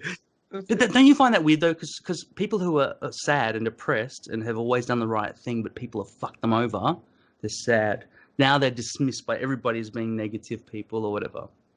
Yeah, it's so cool, isn't it? True. Whereas the smiley person is just fucked over. Because no one knows anyone's story, man. Like, no one knows anyone's story. You don't go, like, I found a huge difference when I went to Sydney, like, compared to Melbourne. It was like 59, 55 seconds on this particular recording, by the way. I wonder what happens. Like, too many minutes. Anyway, just passed over an hour. Yeah, so it was weird because people were instantly only liked you if you were happy. It doesn't matter how much of an asshole you were. If you were positive, right? Yeah. And a more positive person would be the sort of person who'd go up to a depressed person and say, listen, you're bringing the vibe down, right? I don't want you in space. Some bullshit. Okay. Well, that's not a real positive person then, because that's, you know what, that's putting a bad spin on positive people, I think, because a real positive person would either not go up to that person or would... How can you be happy in this world where everything's disintegrated and like we're causing so much damage and so much death and destruction? There's so much shit going on, Like, it's hectic. And it's like, I don't have it. I just do whatever Facebook says to do that week. And then I'm totally pro whatever they say to get points for my own reputation. Yeah, big time, man. Man, these are points of many future discussions. I'm sure. Yeah, but no, I agree. I'm sure we'll agree on most of them. Good night, then. Looks like you're about to... I'm gonna go to bed, man. Yeah. No, I'm gonna go to bed, my friend. Thank you to our viewers or listeners. What a great night. What a great first night. It's a good first test. It's been a long time coming. Yeah, we're rough as guts, but it's no editing required, Oregon. Just slam it all together. So if I compile this and somehow send you a Dropbox link or something, do you have Dropbox? Let's check this at a later date. You can't send emails for a huge file, right? Yeah. So there are services like Google Drive, I think, and then, like that. Oh yeah, you've got the iPhone. Say, what's it called? Apple. What's the thing that you've got huge files sharing? You pay for it. You're paying $5.95 a month or something. Oh, the iCloud. iCloud. I could send it to you through iCloud, I think. Yeah, sweet. It just might take time for downloading. Do it when you go to bed or something like that. Yeah, but I'll send it as an audio. Yeah, just do it audio. So you can just listen to the whole thing. Like it'll be 3.5 hours of them or whatever. Yeah. Yeah, still, sweet. Yeah, but I don't, and it's good though because everyone thinks we've got some secret. We're making something secretly, and we've been doing it all this time instead of just talking about doing it. So it'll be good for us to have something up our sleeve. Yes, we've actually made No, something. but we still can't give it. No, don't give anything away just yet. Yeah. I want a few episodes. It's like, and here are the 1 million followers. And the first couple of days we had 12 followers, and then we had 1 million. But you know, it's tell your friends. All of these things are exponential, man. This might take us. This might, even when we start making episodes, like most of the ones that I've gotten onto, most of the podcasts I've gotten onto have already had over 100 episodes at least. Right. Like, yeah.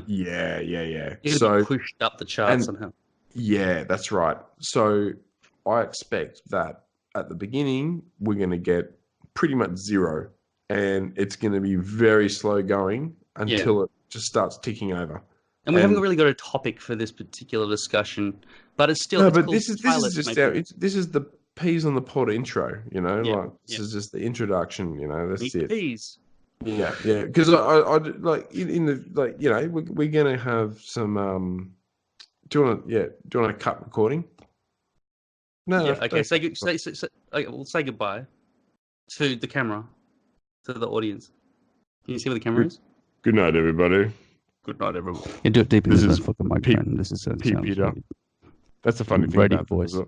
Oh, that's the other thing about the P. That's the other amalgamation is in Thai. To say the word P is like a you say like P Peter to an older person, so it's like a respectful precursor. So that's another P. Is that Mr. or is it Sir or something? It's kind of like Mr. or Sir, I guess. Yeah. But always the younger person always says it to the older person as a P. Okay. Cool. Yeah. Well, thank you for your time tonight, P. Peter. Cuz, it was an absolute pleasure. Thank you, sir. Shut. We see. I'm very tired. Yeah. I'm tired, but I'm gonna edit this a little bit.